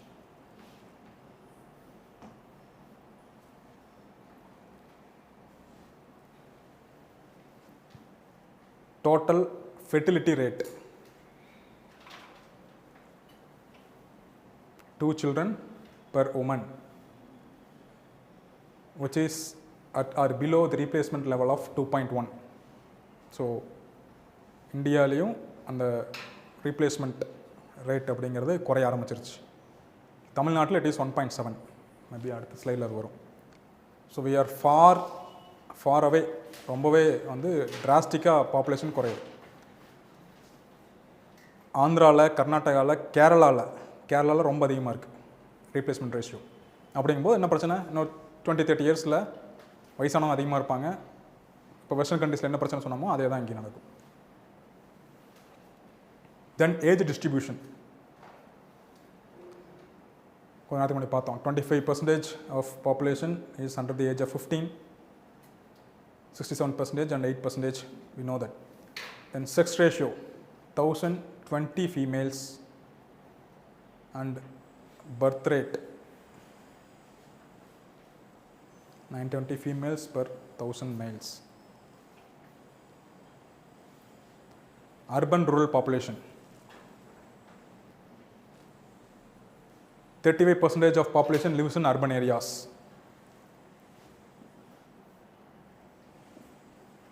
உலகத்தில் ரொம்ப ஃபாஸ்ட்டாக urbanisation ஆகிற நாடுகளில் India first, second Brazil.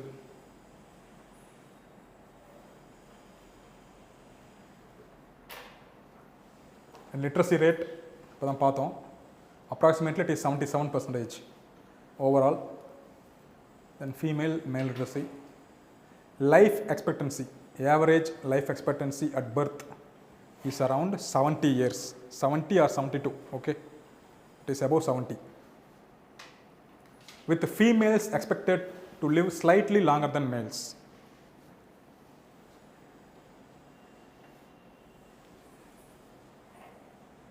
Then infant mortality rate 28 deaths for every 1000. Then religion 80% Hindus, 15% Islam.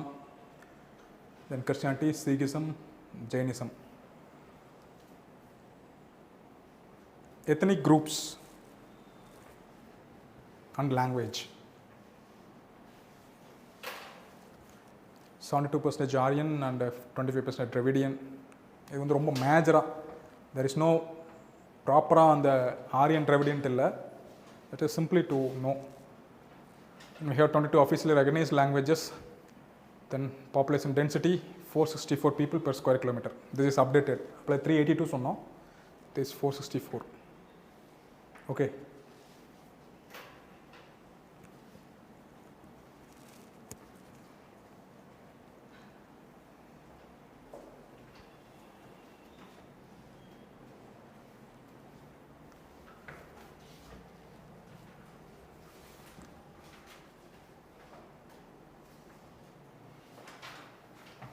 Indian agriculture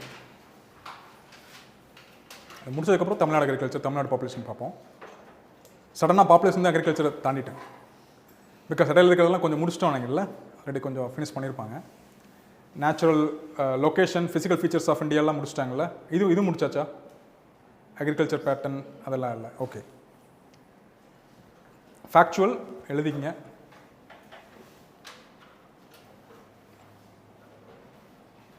agriculture என்னென்ன pattern இருக்கிறதுங்கிறது தமிழ்நாடு போகும்போது டீட்டெயிலாக பார்க்கலாம்.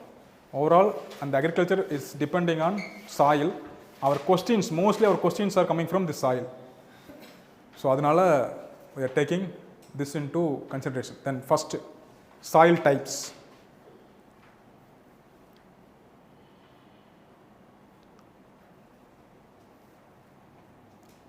Alluvial soil, வண்டல் மண்.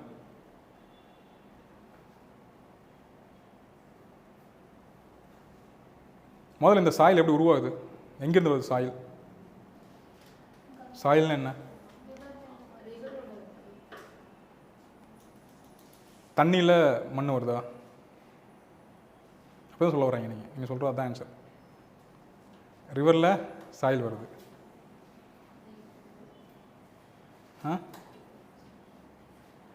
சாயில் எங்கிருந்து வருது? கரெக்ட். எங்கிருந்து? பாறை உடஞ்சா கல் தானே வரும். Yes yes. Process of soil formation. Okay. So அது எப்படி ரொம்ப தூரம் உடஞ்சி வருது? எப்படி உடஞ்சி வருது? யாராவது தள்ளி விட்றாங்க, மேலேருந்து யாராவது தள்ளி விட்றாங்க, இல்லாது பாம்பு வச்சு அடித்து உடைக்கிறாங்க. தண்ணியில் அடிச்சுட்டு வருது. தண்ணியில் அடிச்சுட்டு வர்றதுனால மட்டுமே சாயில் ஃபார்ம் ஆகுதா? What are the reasons? What are the elements of soil formation? தண்ணி ஒரு ஃபேக்டர், ரன்னிங் வாட்டர், ஓடும் நீர் ஒரு ஃபேக்டர். தென் வேறு எப்படிலாம் சாயில் உருவாகுது? செடிமெண்ட்ரி ராக்ஸ் அப்படியே சாயிலாக ஃபார்ம் ஆகுமா? அங்கே தான் கேள்வி. அதுதான் பேஸு. ராக் இருக்கணும், ராக்லேருந்து தான் சாயில் ஃபார்ம் ஆகும். அது எப்படி ஃபார்ம் ஆகுது? ஒன்று இவங்க சொன்னாங்க, இந்த இந்த இந்த ஆங்கிளில் யோசிங்க. ஓடும் நீர் ஒன்று, தண்ணி கரைக்குது. அந்த தண்ணி ஓடிட்டே இருக்கும் பொழுது பெரிய பாறைகளை சின்ன பாறை மேலே மோதுது. அப்போ சின்ன பாறையும் உடையுது, பெரிய பாறையும் உடையுது. இந்த சின்ன பாறை இன்னொரு சின்ன கல் மேலே போய் மோதுது. அந்த ரெண்டு கல்லும் மோதி இன்னும் சின்னதாக ஃபார்ம் ஆகுது. பெரிய பாறாங்கல் அப்படிங்கிறது ரொம்ப சின்ன சின்ன சின்ன சின்னதாக மைன்யூட்டாக இப்படி அடித்து உடச்சி அது ஃபார்ம் ஆகுது.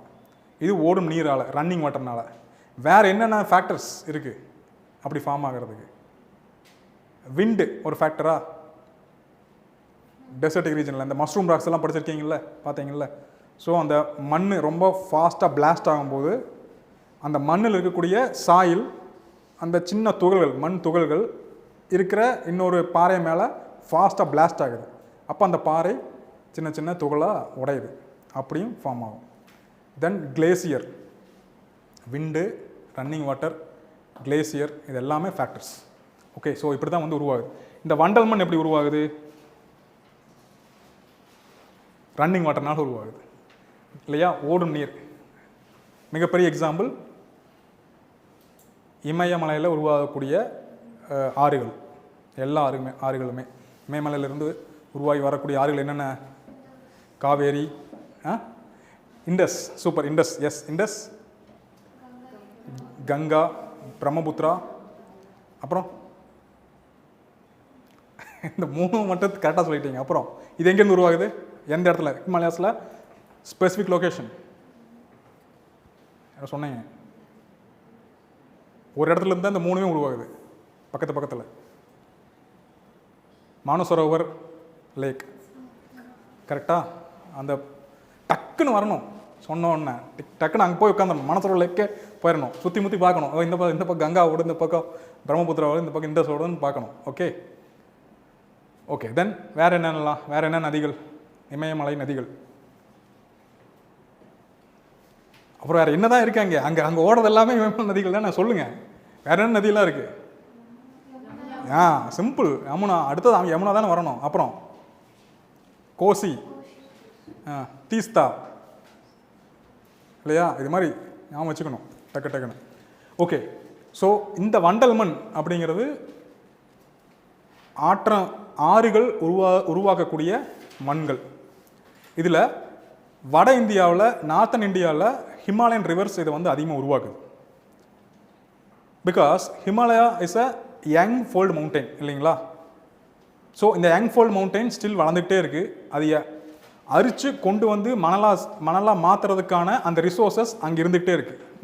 மலை வளர்ந்துக்கிட்டே இருக்குது, ஆறுகள் அதையை கரைச்சிக்கிட்டே இருக்குது. அப்படிங்கும்போது அதுக்கான மண் உருவாகிறதுக்கான சோர்ஸ் மெட்டீரியல் ப்ரொவைட் பண்ணிக்கிட்டே இருக்குது.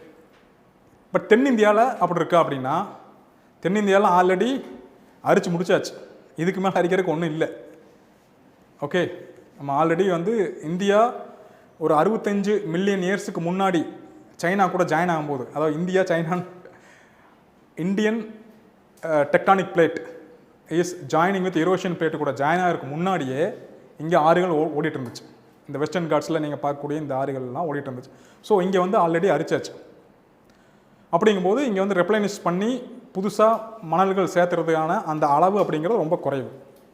பட் வட இந்தியாவில் இது ரொம்ப அதிகம். Because it is young fold mountains, it is very old terrain இல்லைங்களா? Deccan plateau, we don't have hills actually, it is a plateau. So already கரைச்சி பிளேட்டோ வாக்கியாச்சு. அப்படிங்கும்போது நமக்கு அந்த சத்தான மண்கள் வருடம் ரெப்ளைனிஷ் பண்ணுறதுக்கு வாய்ப்புகள் ரொம்ப குறைவாக இருக்குது. ஸோ வாட் இஸ் திஸ் வண்டல் மண்? அலுவியல் சாயில் என்ன பண்ணுது? There is 2 types of alluvial soil. One is kadar and another one is bangar. படிச்சீங்க இல்லைங்களா? What is kadar? What is bangar?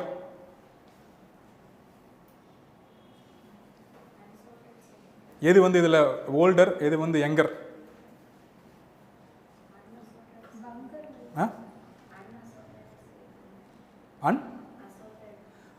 அன்அசால்டட். அன்அசால்டட் இல்லை. நீங்கள் காதர் பாங்கர் எது வந்து யங், எது வந்து old alluvial soil, young alluvial சாயில்னு சொல்லி படிச்சிருப்போம். பாங்கர் யங்கா ஓல்டா? கரெக்டா? Confirm? Correct, old. Bhangar is old alluvial soil. அது என்ன ஓல்டு யங்கு? அது என்ன ஓல்டு அண்ட் யங்கு?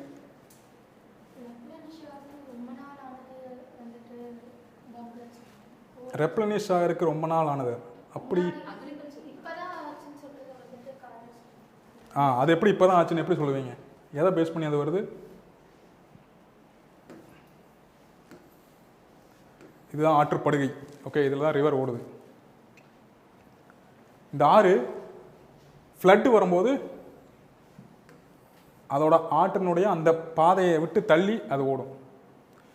முன்னாடி இந்த ஆறு எந்த அளவு கூட்டிகிட்டு வந்திருக்கும்? இங்கே வரைக்கும் ஓடும். அதாவது நான் என்ன சொல்கிறேன்னா, இது வந்து ஒரு 10 கிலோமீட்டர், இதனுடைய டிஸ்டன்ஸ் 30 கிலோமீட்டர், இதனோட டிஸ்டன்ஸ் 100 கிலோமீட்டர்ஸ். சரிங்களா? இது வந்து முன்னாடி இருந்த ஆதி காலத்துலேருந்து ஆற்றுப்படுகை, ஆக்சுவல் ஆற்றுப்படுகையோட டிஸ்டன்ஸ். இங்கிருந்து நீங்கள் அந்த கரைக்கு போகணும்னா 100 கிலோமீட்டர் போகணும். அது மாதிரி. அப்போது இங்கே டெபாசிட் ஆனதெல்லாம் khadar, bhangar. Okay, bhangar old alluvium. இப்போது அது வந்து ஒரு மேபி ஒரு 50,000 இயர்ஸுக்கு முன்னாடி ஓடி இருக்கும்.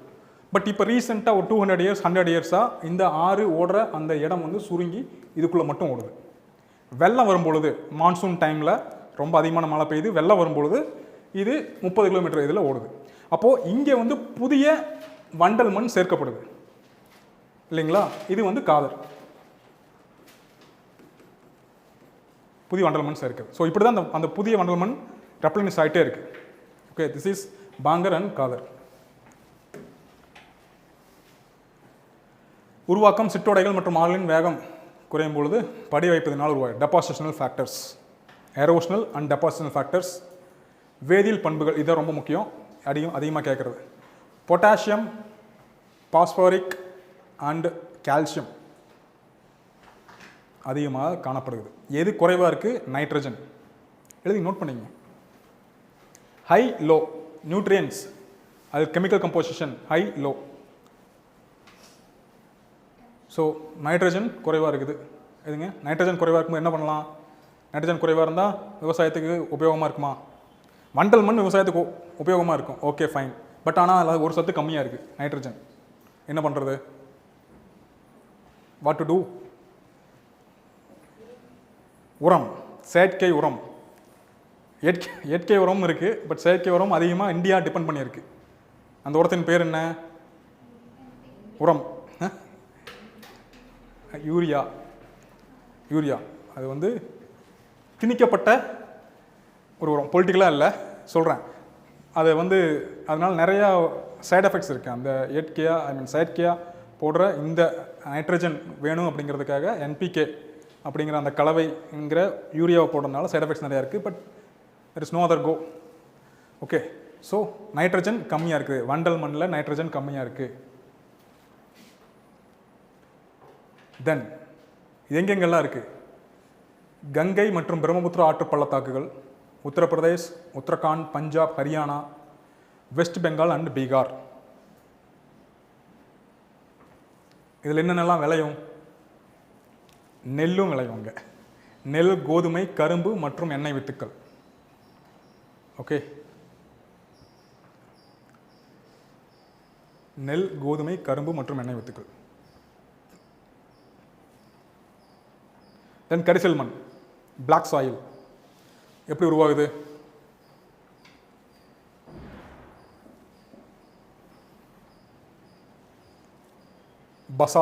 பசால்டிக் லாவா அப்படிங்கிறது. பசால்டிக் லாவா அப்படின்னா என்ன? லாவானா எரிமலை குழம்பு. எஸ். ஸோ மிகவும் ஆதி காலத்தில் ரொம்ப, அதாவது இந்த பூமியானது ஒரு கொலன்னு ஒரு தன்மையில் இருந்துச்சு.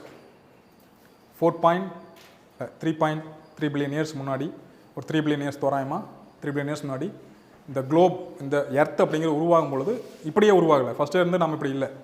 முன்னாடி சின்ன பாறைகள், சின்ன பாறை கிடையாது, மண் மாதிரி அந்த சைஸில் இருந்தது. இந்த சூரிய குடும்பத்தில் சுற்றி வருது. இந்த சின்ன சின்ன மண்கள் எல்லாம் ஒன்று சேருது, ஒரு கல்லாக மாறுது. அதே மாதிரி அங்கங்கே நிறைய கல் இருக்குங்க இல்லையா? கோடிக்கணக்கான கல்லுகள் இருக்கும். அந்த கோடிக்கணக்கான கல்லுகள்லாம் ஒன்று சேர்ந்து ஒரு பெரிய பாறை. இந்த பெரிய பாறைகள்லாம் ஒன்று சேர்ந்து ஒரு கோளாக மாறுது. அப்படி அந்த மோதி தான் அந்த உருவாகுது. அந்த மோதி உருவாகும் பொழுது ஒரு ஹீட் ஃபார்ம் ஆகுது. ஓகே, அந்த ஹீட்னால இந்த பாறைகள் எல்லாமே குளவள தன்மையில் இருக்குது. அந்த குளவளப்பான தன்மை கொஞ்ச காலத்தில் இல்லை, அதுக்கு ஒரு 2 பில்லியன் இயர்ஸ் ஆகுது. 2 பில்லியன் இயர்ஸில் it is slowly cooling down and அந்த மேலே இருக்கக்கூடிய அந்த லாவா வந்து கூல் டவுன் ஆகி பாறைகளாக மாறுது இல்லைங்களா? இப்போ நாமளாம் யாரும் இல்லை, அதில் பார்த்து சொல்கிறதுக்கெல்லாம் இல்லை, நம்மளாம் கற்பனை பண்ணி வச்சுருக்கோம், இப்படி தான் நடந்திருக்கும் அப்படின்னு. ஏன்னா இப்போ என்ன நடக்குதோ அதான் அப்போ நடந்திருக்கும். இப்போ வந்து அந்த எரிமலையிலேருந்து வரக்கூடிய குழம்பு தான் பாறைகளாக மாறுது. அப்போ இதே மாதிரி முன்னாடி நடந்திருக்கணும். ஸோ அந்த பாறைகள் ஃபார்ம் ஆகும் பொழுது தான் கான்டினென்ட்ஸ் ஃபார்ம் ஆகுது. சின்ன சின்ன பாறைகள் அங்கங்கே ஃபார்ம் ஆகுது, கான்டினென்ட்டாக ஃபார்ம் ஆகுது. ப்ளஸ் இந்த எரிமலையிலேருந்து வரக்கூடிய இந்த கேஸஸ் எல்லாம் மேலே போய் அட்மாஸ்பியர் ஃபார்ம் ஆகுது. ஃபர்ஸ்ட் அட்மாஸ்பியர் நம்மளுக்கு என்ன அட்மாஸ்பியர்? இல்லை, லேயர்ஸ் ஆஃப் அட்மாஸ்பியர் கேட்கல. அந்த அட்மாஸ்பியரில் ஃபஸ்ட் இருந்த கேஸ் என்ன? முதல் நோ, ஃபஸ்ட் இருந்தது ஹைட்ரஜன் அண்ட் ஹீலியம் இல்லைங்களா? ஸ்பேஸில் ஃபஸ்ட் உருவான எலிமெண்ட்ஸே ஹைட்ரஜன் அண்ட் ஹீலியம். சரி, ஹைட்ரஜன், ஹீலியம் கிடையாது. Helium is second. ஃபஸ்ட் ஒன்று வந்து ஹைட்ரஜன். ஸோ ஃபஸ்ட்டு நம்மளுக்கு இருந்த atmosphere hydrogen helium rich atmosphere. Then second carbon dioxide rich atmosphere. இதுக்கப்புறம் nitrogen and oxygen rich atmosphere form ஆச்சு. ஸோ அதுக்கப்புறம் நமக்கு மழை பெஞ்சது, எல்லாமே ஃபார்ம் ஆச்சு, உயிர்கள் ஃபார்ம் ஆச்சு. ஓகே, ரொம்ப ஷார்ட்டாக சொன்னேன். ஓகே, எதுக்கு சொல்ல வந்தேன்னா, இந்த இந்தியாவில் இருக்கக்கூடிய இந்த டெக்கான் பிளாட்டூ அப்படின்னு சொல்கிறோம் இல்லையா, இதுதான் உலகத்திலேயே மிக பழமையான பாறைகளால் உருவான பிளாட்டூ. ஓகே, ஸோ இந்த பாறை எப்போ உருவாச்சுன்னா, அப்போ அந்த வந்து எரிமலை குழம்பு ஃபஸ்ட்டு கூல் டவுன் ஆகுது இல்லை, அந்த டைமில் உருவானது இது நம்ம இந்தியாவில் இருக்க டெக்கான் பிளாட்டூ. ஸோ இந்த பிளாட்டூ மேலே ஓடக்கூடிய இந்த நீரோ அல்லது மேலே வீசக்கூடிய காற்றோ இந்த பாறைகளை கொஞ்சம் கொஞ்சமாக டிகிரேட் பண்ணுது, எரோட் பண்ணி சேர்த்துறது தான் இந்த பிளாக் சாயில், கரிசல் மண். ஓகே, பட் இந்த பழமையான பாறைகள் என்ன பிரச்சனைனா, நீங்கள் ஒரு லெவலுக்கு மேலே இந்த பாறைகளை எரோட் பண்ணவே முடியாது. இந்த பேஸ் ராக்கே வந்துடும். பேஸ் ராக்கை எரோட் பண்ணுறது ரொம்ப சிரமம். எரோடே ஆகாது, எரோட் ஆகிறதுக்கு ஒன்றும் இருக்காது. ஸோ அதனாலையும் நம்மளுக்கு வந்து சத்தான மண் இல்லை, வண்டல் மண் அளவுக்கு சத்தான மண் இல்லை. Okay, but this black soil is rich in titanium and iron. This is calcium, magnesium, carbonates and aluminium, இதெல்லாம் அதிகமாக இருக்குது. இதெல்லாம் இல்லை, நைட்ரஜன், பாஸ்பாரிக் இதெல்லாம் கம்மியாக இருக்குது. ஸோ இதனோட தன்மை என்ன?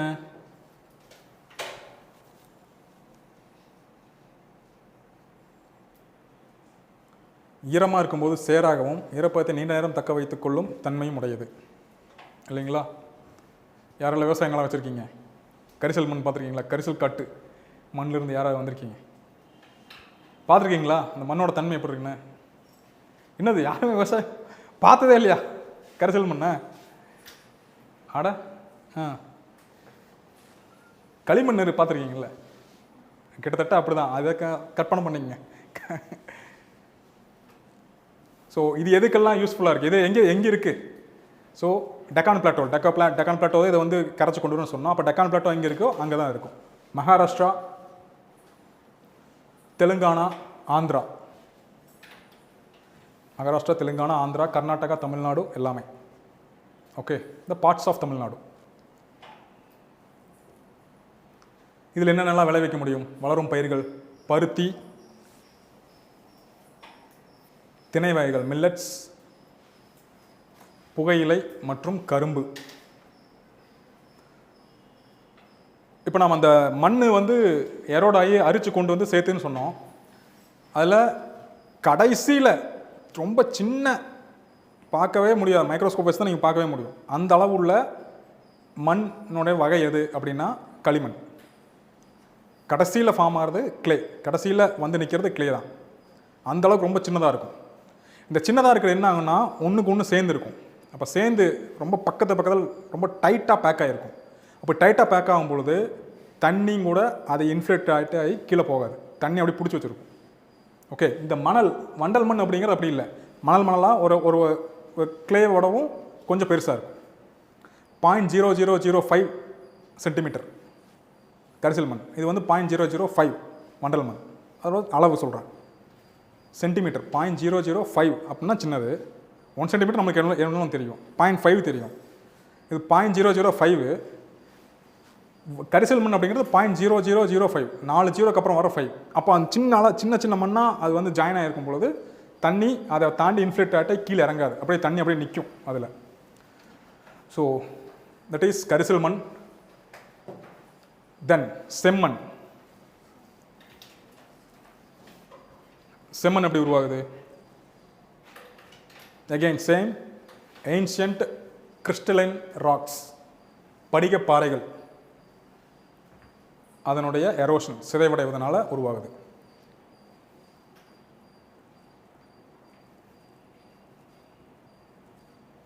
ஏன் சிகப்பாக இருக்குது? It is rich in iron and magnesium.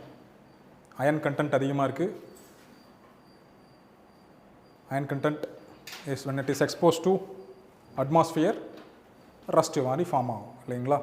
So அதனால் it is in red colour. This is rich in iron and magnesium. Again, it is deficient of nitrogen, potassium and lime.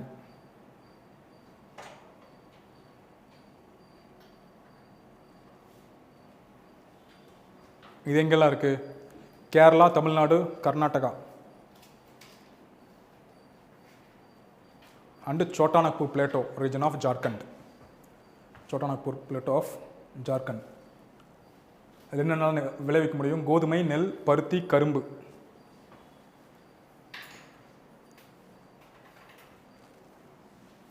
Then laterite soil, சரளை மண்.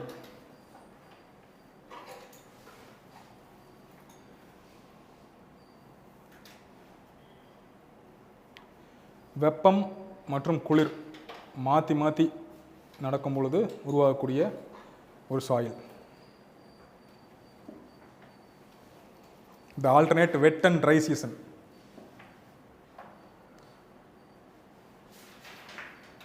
So try சீசனில் cracks விடும், மழை பெய்யும். Cracks விட்டுருச்சு அப்படின்னாலே strength கம்மியாகிடும். மழை பெய்யும் போது ஈஸியாக எரோட் ஆகும், எரோட் ஆகிறதுனால ஃபார்ம் ஆகுது. ஓகே, ஸோ இதில் வந்து அதிகமான அந்த எரோட் ஆகிட்டு இது வந்து ஹாட் அண்ட் ட்ரை மாறி நடக்கும்பொழுது மழை பெஞ்சு அதோட மினரல்ஸ் எல்லாம் எடுத்துகிட்டு போயிடும். ஸோ இதில் வந்து மினரல்ஸ் ரொம்ப கம்மியாக இருக்கும். அதனால் இதில் அதிகமான ஃபுட்டு கிராப்ஸ் இதில் வந்து விவசாயம் பண்ண முடியாது. No food crops. Most food crops can be cultivated in laterite soil. This is best for coffee, rubber and cashew nuts. Then காடு மற்றும் மலை சார்ந்த மண்கள், forest soils. Then arid and desert soil, saline and laterite soil. You can see these things. Let's get into Tamil Nadu geography. Okay, the factual, I'll give it, you can write. So, முக்கியமானது தான் அது மட்டும் discuss பண்ணிட்டோம். மீதியை you can read. Population demography of Tamil Nadu. Important facts. Chances of asking questions are more. What is the population?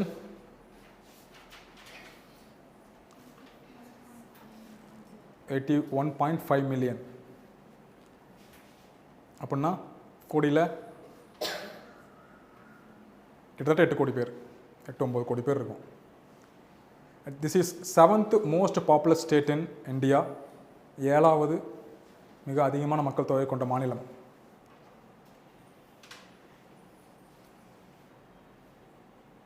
Then population distribution. Urban area பாதிக்கு பாதி, கிட்டத்தட்ட பாதிக்கு பாதி. 48% people lives in urban region. The most populous district, மக்கள் தொகை அதிகம் கொண்ட மாநிலம், மாவட்டம் சென்னை. மிகவும் குறைவான மக்கள் தொகை கொண்ட மாவட்டம் பெரம்பலூர்.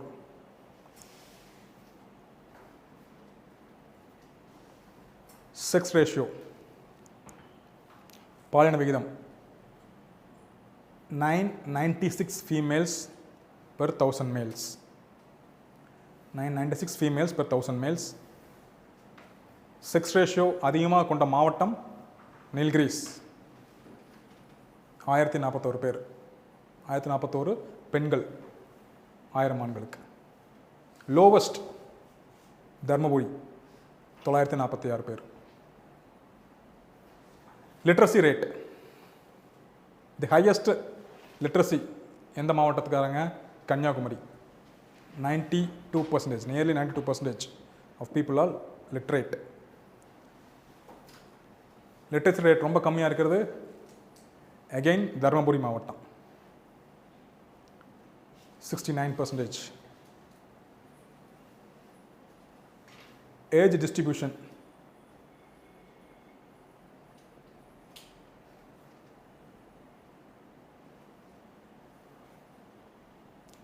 ஒரு சின்ன கரெக்ஷன் இருக்குது. This is yes 9% 0 to 4 years, then 9% within 25 to 29 years. அப்படி நான் செக் பண்ணிக்கிறேன். I think it is 19. Religious composition வேண்டியதில்லை. Come to population density.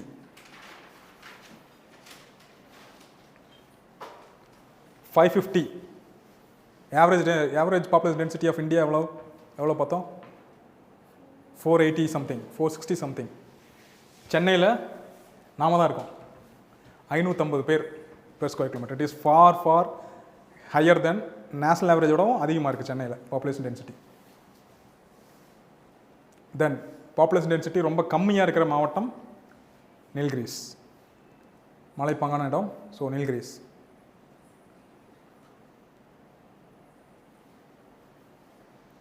growth rate, population growth rate, that is 1.7%. Fertility rate is 1.7%.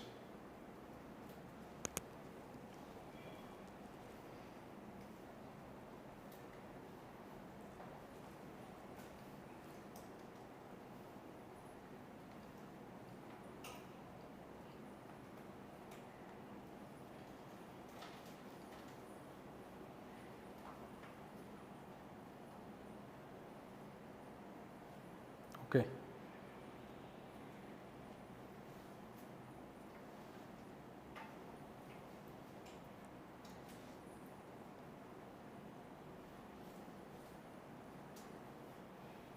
Okay.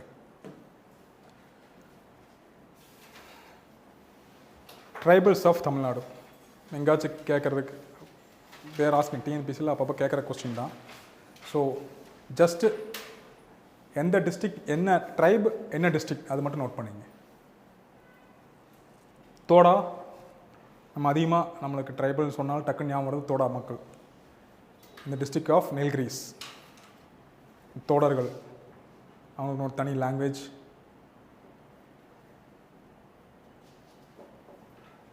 Then quota, அவங்களும் நீலகிரி டிஸ்ட்ரிக்டில் இருக்காங்க.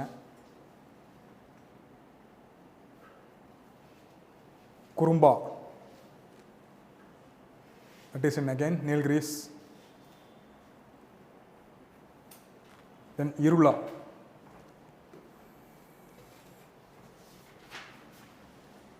ரீசெண்டாக இருளா கம்யூனிட்டியை base பண்ணி ஒரு மூவியும் கூட வந்துச்சு. என்ன மூவி? ஜெய்பீம். எஸ். ஸோ அவங்க லொக்கேஷன் வெஸ்டர்ன் காட்ஸ், இந்த regions of Coimbatore, Erode and Nilgiris.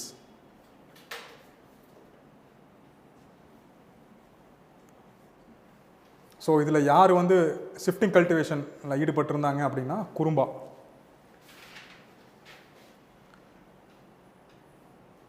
இருளா are traditionally snake and rat catchers. இப்போவும் நம்ம கவர்மெண்ட்டில் எல்லாம் பார்த்தீங்கன்னா அந்த பாம்பு பிடிக்கிறது அப்படிங்கிறதெல்லாம் அவங்க experts.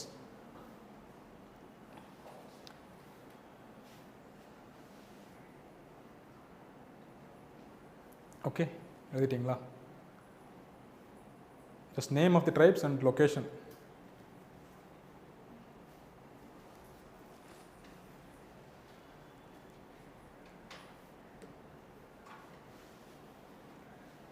Then Baniya, Paniya, Paniya, again Nilgiris. Kattunayakan, Dharmapuri, Salem.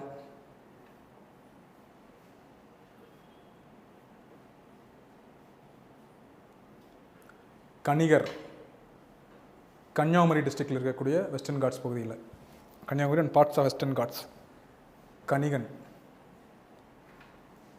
Then Malayali, they are Eastern Ghats, Salem and Dharmapuri டிஸ்ட்ரிக்டில்.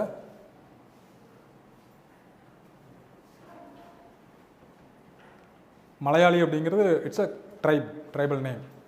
Okay. Then Cholaga, Cholagar, Cholagas, Tamil Nadu and Karnataka region. Then Pulayan, இந்த regions of Tirunelveli and Kanyakumari.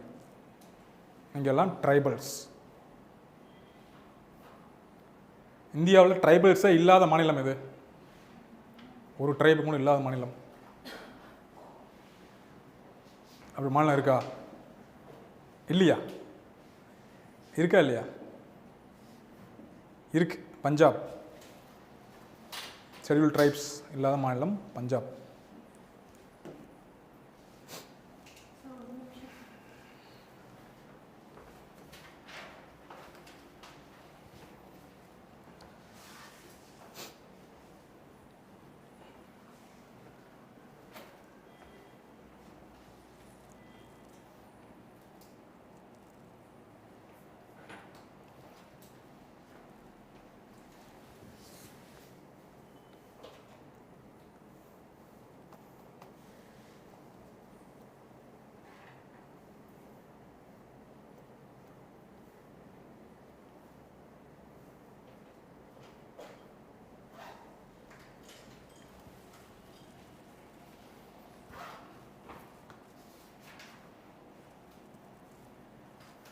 Okay.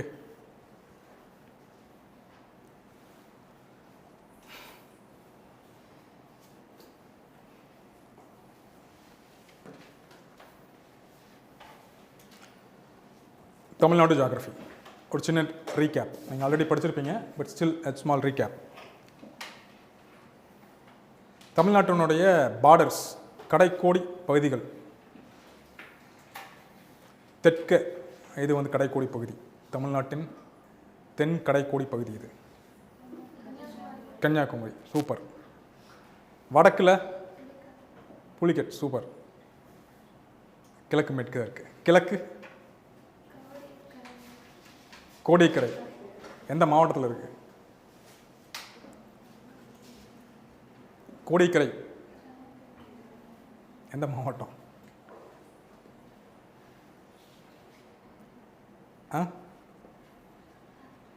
Kodikkarai ஆக்சுவலாக ஒரு பீச் இல்லை. சரஸ்வதி சாஞ்சுரி எந்த மாவட்டம்? கண்டுபிடிங்க. சும்மா இப்படி இவன்ட்ட தெரிஞ்ச பார்த்தாது இது மாதிரி எந்த மாவட்டம்னு கேட்டாலும் மாட்டிக்குவோம். தெரியும் Kodikkarai is an eastern most தெரியும். But belongs to which district?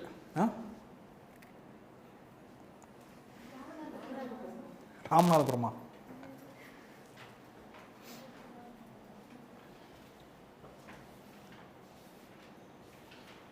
So சும்மா ஒரு ட்ரை பண்ணுங்களேன் பார்ப்போம் எந்த மாவட்டம்.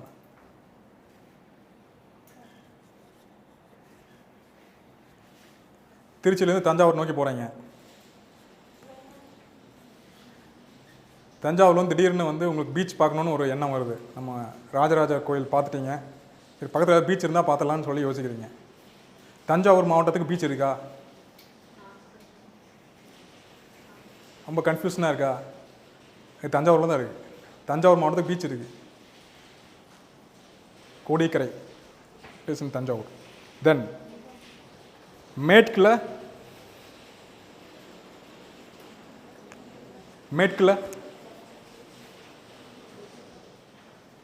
மேற்கு அதாவது மேற்கினுடைய கடைக்கோடி பகுதி கேட்குறேன். எதை சொல்லுவோம்? ஆனைமலை. ஆனைமலை இல்லையா? Okay fine. ஸோ இது மாதிரி கொஞ்சம் டீட்டெயிலாக நீங்கள் இப்போ படிக்கிறீங்க அப்படின்னா டக்குன்னு மொபைலில் ஒரு சர்ச் பண்ணி பார்த்துருங்க எந்த டிஸ்ட்ரிக்டில் இருக்குது. அடுத்து நம்ம ரிசர்வாயர்ஸ், டேம்ஸ் அண்ட் ரிசர்வாயர்ஸ் பார்ப்போம். அதுவும் எந்த ரிவர் சார்ந்து இருக்குது, அது எந்த மாவட்டத்தில் இருக்குது, ரெண்டுமே தெரிஞ்சு வச்சுக்கணும். அப்போ தான் கன்ஃபியூஸ் இல்லாமல். ஃபர்ஸ்ட் ஆஃப் ஆல் நம்மளுக்கு வந்து சிவகங்கை அப்படிங்கிறது மதுரைக்கு மேலே இருக்கா மதுரை கீழே இருக்கா நமக்கு தெரியாது நிறைய பேர்த்துக்கு, ஏன்னா நம்ம போயிருக்கவே மாட்டோம். ஸோ தமிழ்நாடு மேப்பை ஃபஸ்ட்டு ஒரு தடவை நல்லா எடுத்து பாருங்கள். நம்ம புக்ஸில் இருக்குது, நம்ம ஸ்கூல் புக்ஸில் இருக்குல்ல, அதிலே கிளியராக மேப் கொடுத்துருக்காங்க. எந்த மாவட்டத்துக்கு அப்புறம் என்ன மாவட்டம், எந்த வழியாக போனால் கன்னியாகுமரிக்கு ஈஸியாக போக முடியும், இல்லை இந்த கோயிலுக்கு போனால் இப்போ கோயிலுக்கெல்லாம் இப்போ திருச்செந்தூர்லாம் போகிறீங்க அப்படின்னா எந்தெந்த மாவட்டத்தெல்லாம் கிராஸ் பண்ணி போகிறீங்க. நீங்கள் ஹைவேஸில் போகிறனாலும் சுத்தமாக பார்க்க முடியாது, அட்லீஸ்ட் சைடில் போட்டிருப்பாங்க. ஸோ அதை வந்து பாருங்கள், அதை அப்சர்வ் பண்ணால் தான் நம்மளுக்கு மேப் வந்து மனப்பாடமாகும், இல்லை நம்மளுக்கு வந்து தெரிய வரும், இல்லைன்னா கன்ஃபியூஷன் ஆகும். Okay. So this coastal plains nearly 1076 kilometers of coastal border இல்லைங்களா? சென்னையில் இருந்து கிளம்புனீங்கன்னா, இல்லை புலிக்கட் லேக்லேருந்து கிளம்புனீங்க அப்படின்னா கன்னியாகுமரி போய் சேர்றதுக்கு 1076 கிலோமீட்டர் ஆகுது. கோஸ்ட் வழியாகவே ஈஸியாக இருக்கும் தூரம் வந்து, அதுக்கப்புறம் அப்படியே கோஸ்ட் வழியாக வந்தீங்கன்னா 1076 kilometers. என்னென்ன கோஸ்ட் இருக்குது? Coromandel coast is the northeast is known for flat and fertile plains இல்லைங்களா? கோரமண்டல் கோஸ்ட். ஏன் அது வந்து ஃப்ளாட்டாக இருக்குது, ஏன் வந்து ஃபெர்டிலாக இருக்குது? கோரமண்டல் கோஸ்ட் எங்கே இருக்குது? கோரமண்டல் கோஸ்ட் இங்கே இருக்கா? கல்ஃப் ஆஃப் மன்னார் பக்கத்தில் எங்கே இருக்குது கோரமண்டல் கோஸ்ட்? அதுவும் தெரியலையா? அதுதான் மேப்பை பார்க்கணுங்கிறது. மேப் ஜாகிரபிக் மட்டும் இல்லை, நீங்கள் கரண்ட் அஃபேர்ஸ் படிக்கிறீங்க, பாலிட்டி படிக்கிறீங்க, தமிழ்நாடு வரலாறு படிக்கிறீங்க, இல்லை இந்தி வரலாறு படிக்கிறீங்க, எதுவாக இருந்தாலும் அந்த ஒரு பேர் வருதா, அந்த ஊரோட பேர் வருதா, அது எங்கே இருக்குன்னு ஒரு தடவை பார்த்துருங்க. ஸோ மேப் எப்பவுமே கையில் வச்சுக்கணும். அட்லஸ் இருக்குல்ல, அட்லஸ் வச்சு பார்த்துங்க. Coromandel coast is north east. இந்த ரீஜனில் நம்ம கிட்டத்தட்ட சென்னையில் ஆரம்பிச்சு, yes it is actually Cholamandalam. Chola சொல்ல வராது, ஆங்கிலேயர் இருக்குது. ழாவா, அது என்னடா லா, கோரமண்டலம் வச்சிரு. ஓகே, தட்ஸ் சோழமண்டலம் தான் Coromandel up to Thanjavur. Okay fine. So because it is flat and fertile, it is keep on filled by Kaveri deltas and the Kollidam, Cheyyar, Ponnaiyar, இதெல்லாம் வந்து இது மாதிரியான ஆறுகள் அங்கே வந்து ஃபில் பண்ணிகிட்டே இருக்குது. So it is creating a delta region. So since these are alluvium soils, it is very much fertile soil for the agriculture. Then அதுக்கப்புறம் டோப்போகிராஃபியில் second one Western and Eastern Ghats. Okay, so Western Ghats ஆக்சுவலாக western boundary it is பேரலாக கடைசி வரைக்கும் தமிழ்நாடோட border நீங்கள் start பண்ணீங்க, ஒகேனக்கல்ல நீங்கள் start பண்ணுறீங்க அப்படின்னா till கன்னியாகுமரி வரைக்கும் we have the western border is entirely western ghats up to Anamudi, இந்த ஆனைமுடி அந்த நீலகிரி ஹில்ஸ் இது எல்லாமே. So Eastern Ghats which is less continuous, we know eastern ghats is less continuous because of the waters from all over the south இந்தியாவில் இது வந்து continuous இல்லை, அங்கங்கே reverse வந்து அதை எரோட் பண்ணி கேப் உருவாக்கியிருக்கு. ஸோ இங்கேயும் தமிழ்நாட்டிலையும் அதே மாதிரி we have Sevarai hills and Javadi hills. Okay.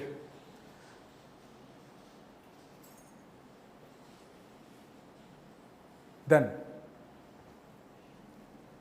Palani hills belong to which western ghats or eastern ghat? Palani Malai, Murugan.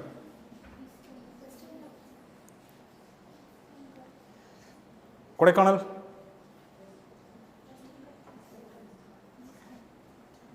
western ghats or eastern ghats? Second task அது eastern காட்ஸா western காட்ஸா நாளைக்கு கண்டுபிடிச்சி சொல்கிறீங்க. First task என்ன சொன்னோம்? அதை சொல்லிட்டோமா? Answer சொல்லிட்டேன். Okay, இது கண்டுபிடிச்சிட்டு then plateaus and plains. We have Deccan plateau. Most of the north west region of Tamil Nadu is filled by Deccan Plateau. Then Cover Delta in the eastern region of Tamil Nadu. Major rivers, we'll see என்னென்ன rivers அது attached ஆன reservoirs and dam, we'll see. Climate factor. What is the climatic and other factors of Tamil Nadu? Climatic. What is the climate we are experiencing? Tamil Nadu எந்த லொகேஷனில் இருக்குது, என்ன latitude பக்கத்தில் இருக்குது? Equator பக்கத்தில் நம்ம இருக்கோம். கம்பேர் டு, அதாவது சென்னைக்கு மிக அருகாமையில் திருச்சியில் வீட்டு மனைகள் விற்பனைக்கு அப்படின்னு போட்டிருக்காங்க. நம்மளுக்கு பார்த்தா ஆச்சரியமாக இருக்கும், ஏன்னா சென்னையிலேருந்து அஞ்சு மணி நேரம் ட்ராவல் பண்ணால் தான் வீட்டு மனை. நம்மளுக்கு அது தூரம். இதே அமெரிக்காவில் இருக்கிறவங்களுக்கு சென்னை டு திருச்சி பக்கம். அது மாதிரி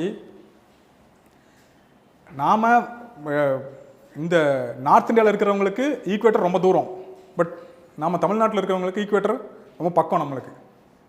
ஓகே, ஸோ ஈக்குவேட்டர் அண்டு ட்ராபிக்கலில் என்ன மாதிரியான கிளைமேட்டிக் ரீஜன்ஸ் இருக்குமோ, கிளைமேட்டிக் ஈவெண்ட்ஸ் இருக்குமோ, கிளைமேட்டிக் ஃபேக்டர்ஸ் இருக்குமோ, அதுதான் நாம் எக்ஸ்பீரியன்ஸ் பண்ணுறோம்.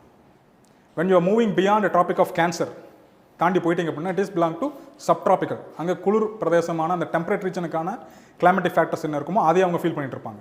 அங்கே ரொம்ப குளிராக இருக்கும், குளிர் ரொம்ப அதிகமாக ஃபீல் பண்ணுவாங்க. நம்ம அளவுக்கு நம்ம இந்த தமிழ்நாட்டுக்கு இருக்கிற ரெண்டு காலம் தான். என்னென்ன காலம்? வெயில் காலம், மிக பயங்கரமான வெயில் காலம். மழை காலம்லாம் அப்பப்போ மழை பெய்யறது தான். ரெண்டு தான், வெயில், பயங்கரமான வெயில். Okay, so we have the monsoon seasons. So tropical region அப்படின்னால we are entering into, we are having the monsoon climatic regions. One is northeast monsoon and another is southwest monsoon. எப்பவுமே சவுத் வெஸ்ட் மான்சூனுக்கு அப்புறம் தான் north east monsoon. அது ஏன் north east monsoon first சொல்லியிருக்கோம், அப்புறம் south west monsoon சொல்கிறோம்? North east and south west. ஏன்னா தமிழ்நாட்டுக்கு மழை கொடுக்கறது நார்த் ஈஸ்ட், அதனால நார்த் ஈஸ்ட் ஃபர்ஸ்ட் சொல்கிறோம். Okay, major part of Tamil Nadu gets rainfall from northeast monsoon. So we have October to December and June to September. Then coastal regions experience high humidity and temperature, while interior and high altitude regions like Nilgiris have moderate and pleasant climate. கேட்குற நல்லா இருக்குல்ல, moderate and pleasant climate.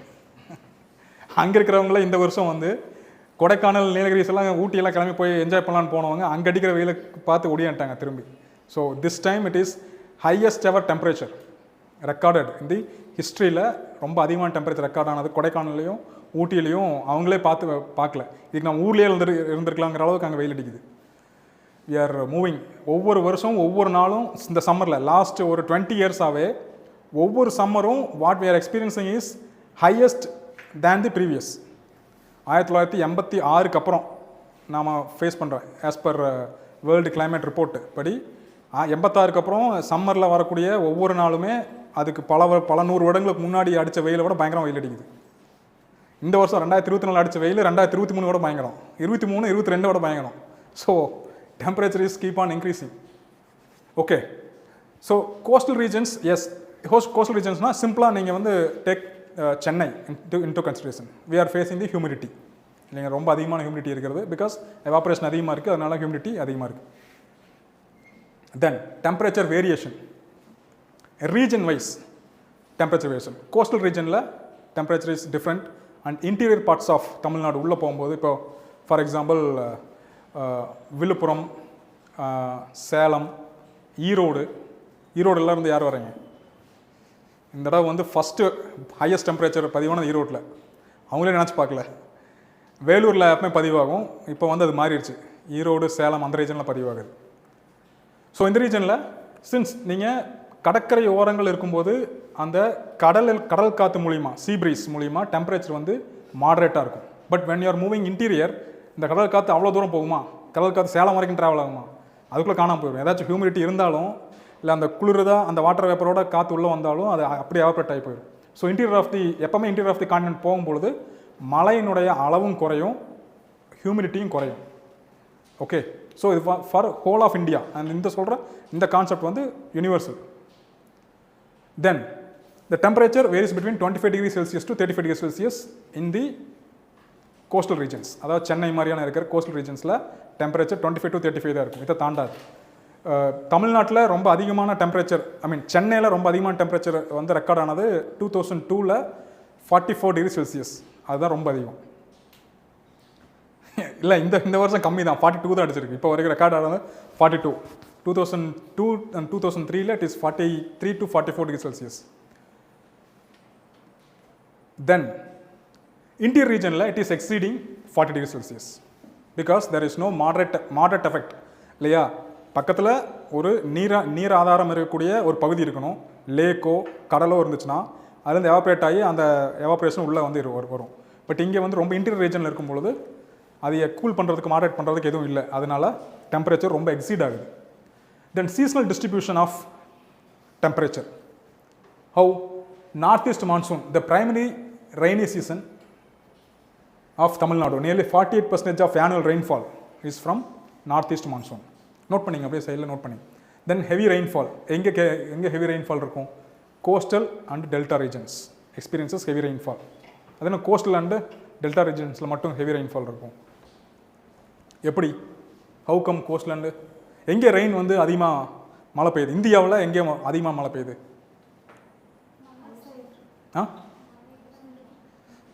எது? Okay, எந்த area, zone, எந்த region வச்சுங்க பெருசாக. அப்புறம் region, மலைப்பிரதேசங்கள். So மலைப்பிரதேசங்களில் தான் அதிகமாக மழை பெய்யும். எப்படி? What is the type of rainfall? அதான், அது கரெக்டாக ஒரு பேர் இருக்குது, சொல்லுங்கள். காற்று தடுக்குதா? எது தடுக்குது? காற்றை எது தடுக்குது? மழை தடுப்பு.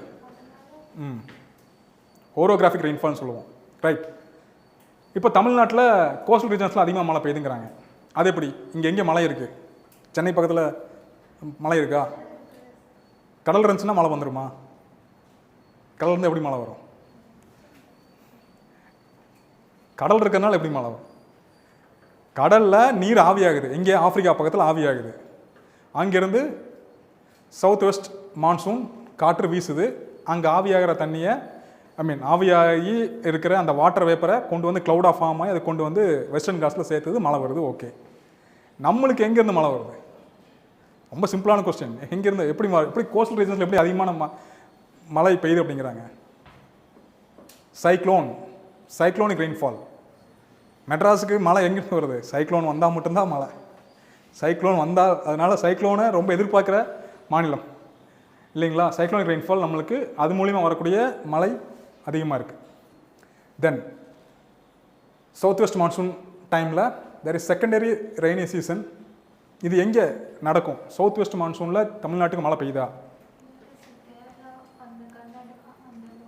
தமிழ்நாட்டில் மழையே இல்லையா அப்படின்னா? எங்கே? அதான், எப்படி, எந்த மூலியமா? Correct, yes, pass. What is the name of the pass? Palakkad pass. காட்னாலே அதுதான், பாஸ் தான். பாலக்காடு கேள்விப்பட்டிருக்கீங்கல்ல. So there is a small gap. Western Ghats is also continuous mountain, but அந்த இடத்துல ஒரு சின்ன கேப் இருக்குது. அதனால் கோயம்புத்தூர்காரங்க கொஞ்சம் கொடுத்து வச்சவங்க. மழை வருது. தென் இன்னொருத்தங்க கொடுத்து வச்சவங்க இன்னொரு ரீஜனில் இருக்குது. That is another second pass in Tamil Nadu which is experiencing south west monsoon. என்ன பாஸ்?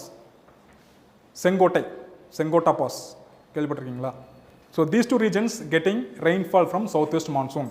இப்போ கொஸ்டின்ஸ் கேட்குறாங்க, ஒன்லி நார்த் ஈஸ்ட் மான்சூன் மூலியமாக மட்டும்தான் தமிழ்நாட்டில் மழை பெய்யுது, சவுத் வெஸ்ட் மான்சூனில் மழையே இல்லை அப்படின்னா answer is wrong. We are also, Tamil Nadu is also getting rainfall from south west monsoon.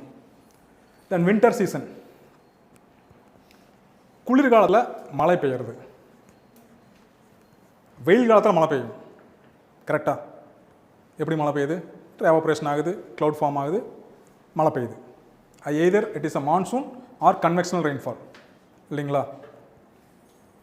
நடக்குது. வெயில் காலத்தில் மழை பெய்யும். பட் குளிர்காலத்தில் மழை பெய்யுது அப்படிங்கிறது ரொம்ப டிஃப்ரெண்ட்டான ஃபினாமினா. உலக அளவிலேயே நீங்கள் ஜென்ரல் ஜியோகிராஃபி படிக்கும்போதும் அதை நீங்கள் கேள்விப்பட்டிருப்பீங்க. குளிர்காலத்தில் மழை பெய்யுறது அப்படின்னா மெடிட்டேரியன் ரீஜனில் ஒரு மழை பெய்யறதை நீங்கள் கேள்விப்பட்டிருப்பீங்க. Okay, Mediterranean type of climate அப்படின்னு சொல்லுவோம்.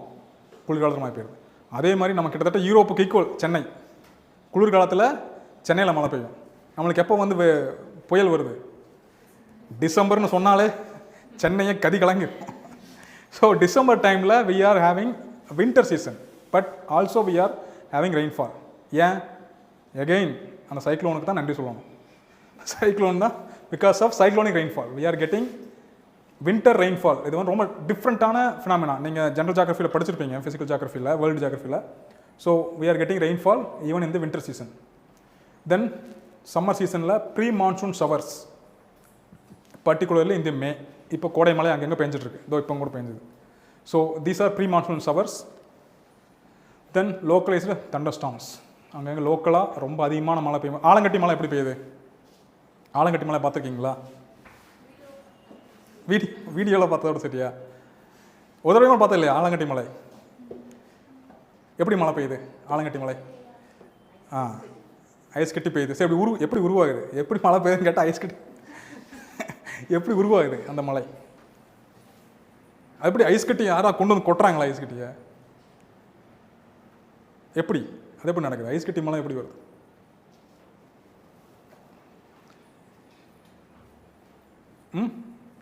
ஐஸ் கட்டி மழை எப்போ பெய்யுது? அது அந்த ஆலங்கட்டி மலை, ஐஸ் கட்டினே வருது பாரு. ஆலங்கட்டி மலை அப்படிங்கிறது எப்போ நம்மளுக்கு அந்த மலை நீங்கள் பார்க்குறீங்க? குளிர்காலத்துலையா வெயில் காலத்துலையா? வெயில் காலத்தில். இப்போ தான் இப்போ நியூஸில் பார்த்தீங்கன்னா தெரியும், நிறைய இடங்களில் ஆலங்கட்டி மழை பெய்யுது. ஸோ எப்போ ரொம்ப அதிகமான வெயில் இருக்குதோ, ரொம்ப அதிகமான ஹீட் இருக்குதோ, அப்போ தான் ஆலங்கட்டி மழை வரும். குளிர்காலத்தில் அந்த மழை வராது. எப்படி? ரொம்ப அதிகமான நீங்கள் கன்வெக்ஷனல் ரெயின்ஃபால் கேள்விப்பட்டிருக்கீங்கள்ல? கன்வெக்ஷனல் ரெயின்ஃபாலில் மழை பெய்யுது. எப்படி? நீராவி மேலே போகுது, க்ளவுட்ஸ் ஃபார்ம் ஆகுது, மழை பெய்யுது, இல்லைங்களா? It is raining.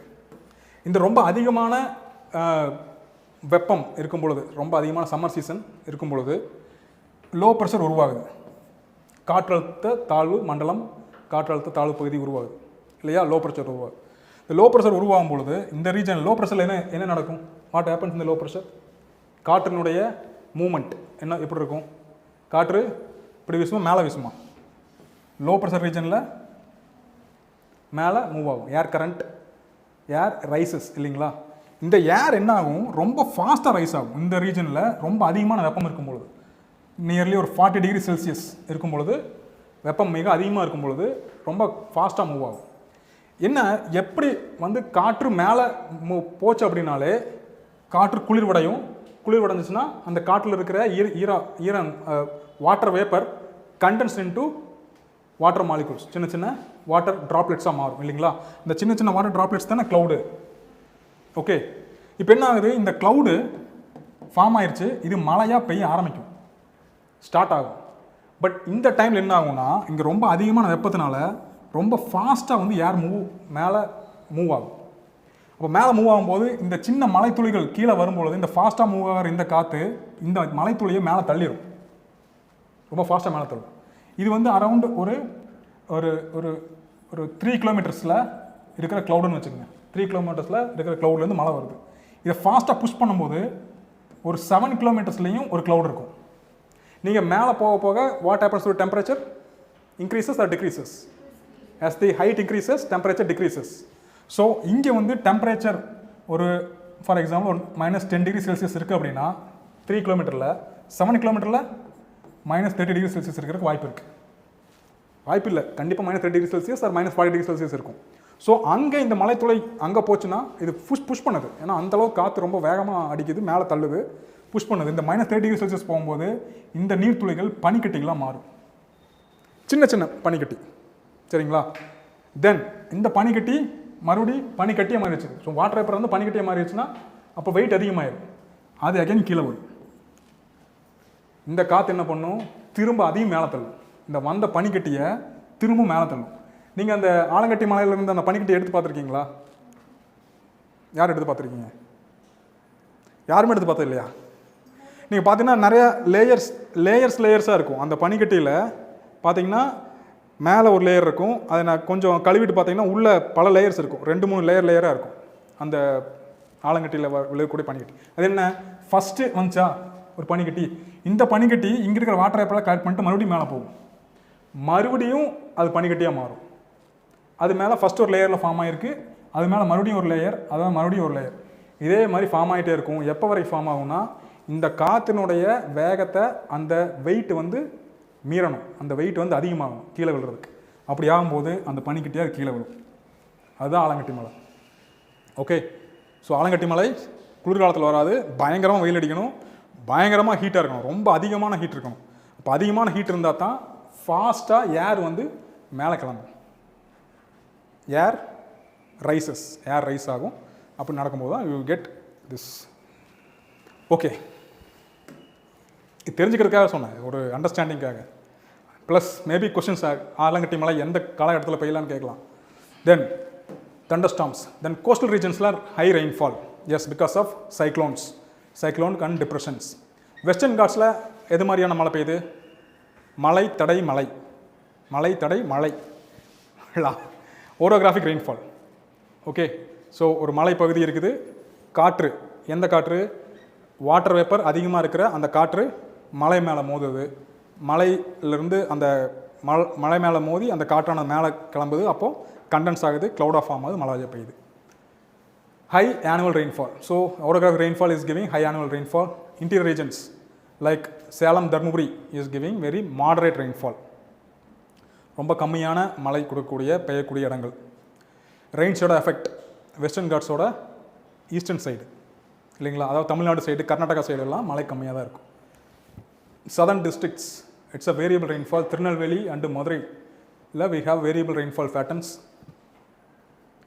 Some rainfall during northeast monsoon, then cover delta. Northwestern districts like Krishnagiri and Dharmaburi receiving very less rainfall, comparatively very drier regions. Okay, fine. Rainfall amount, high rainfall zones எதெல்லாம் நீலகிரியில், அது என்ன high rainfall Jones, 200 மில்லிமீட்டருக்கு மேலே இருந்துச்சு அப்படின்னா அது வந்து high rainfall zone. அது எங்கே இருக்குது, நீலகிரி அண்ட் வெஸ்டர்ன் காட்ஸ். சரி, 2000 மில்லிமீட்டர், 200 சென்டிமீட்டர், 200 சென்டிமீட்டர்ஸ்.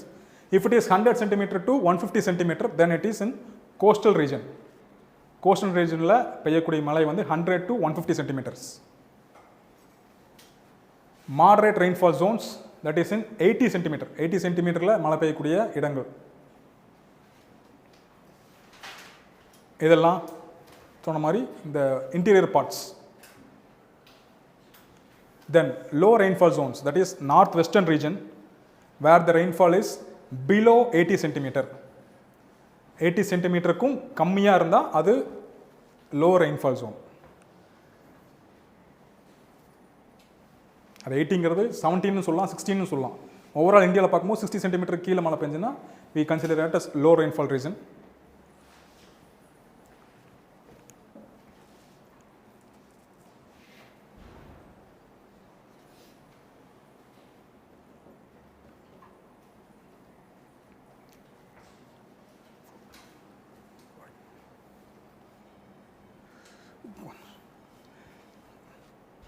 ஒரு 10 மினிட்ஸ் ஓகே முடிச்சுக்குவோம்.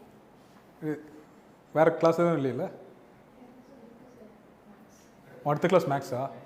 ஓ அப்படியா, சரி, அப்போ இதோட முடிச்சுக்கோங்க. ரெயின்ஃபாலோட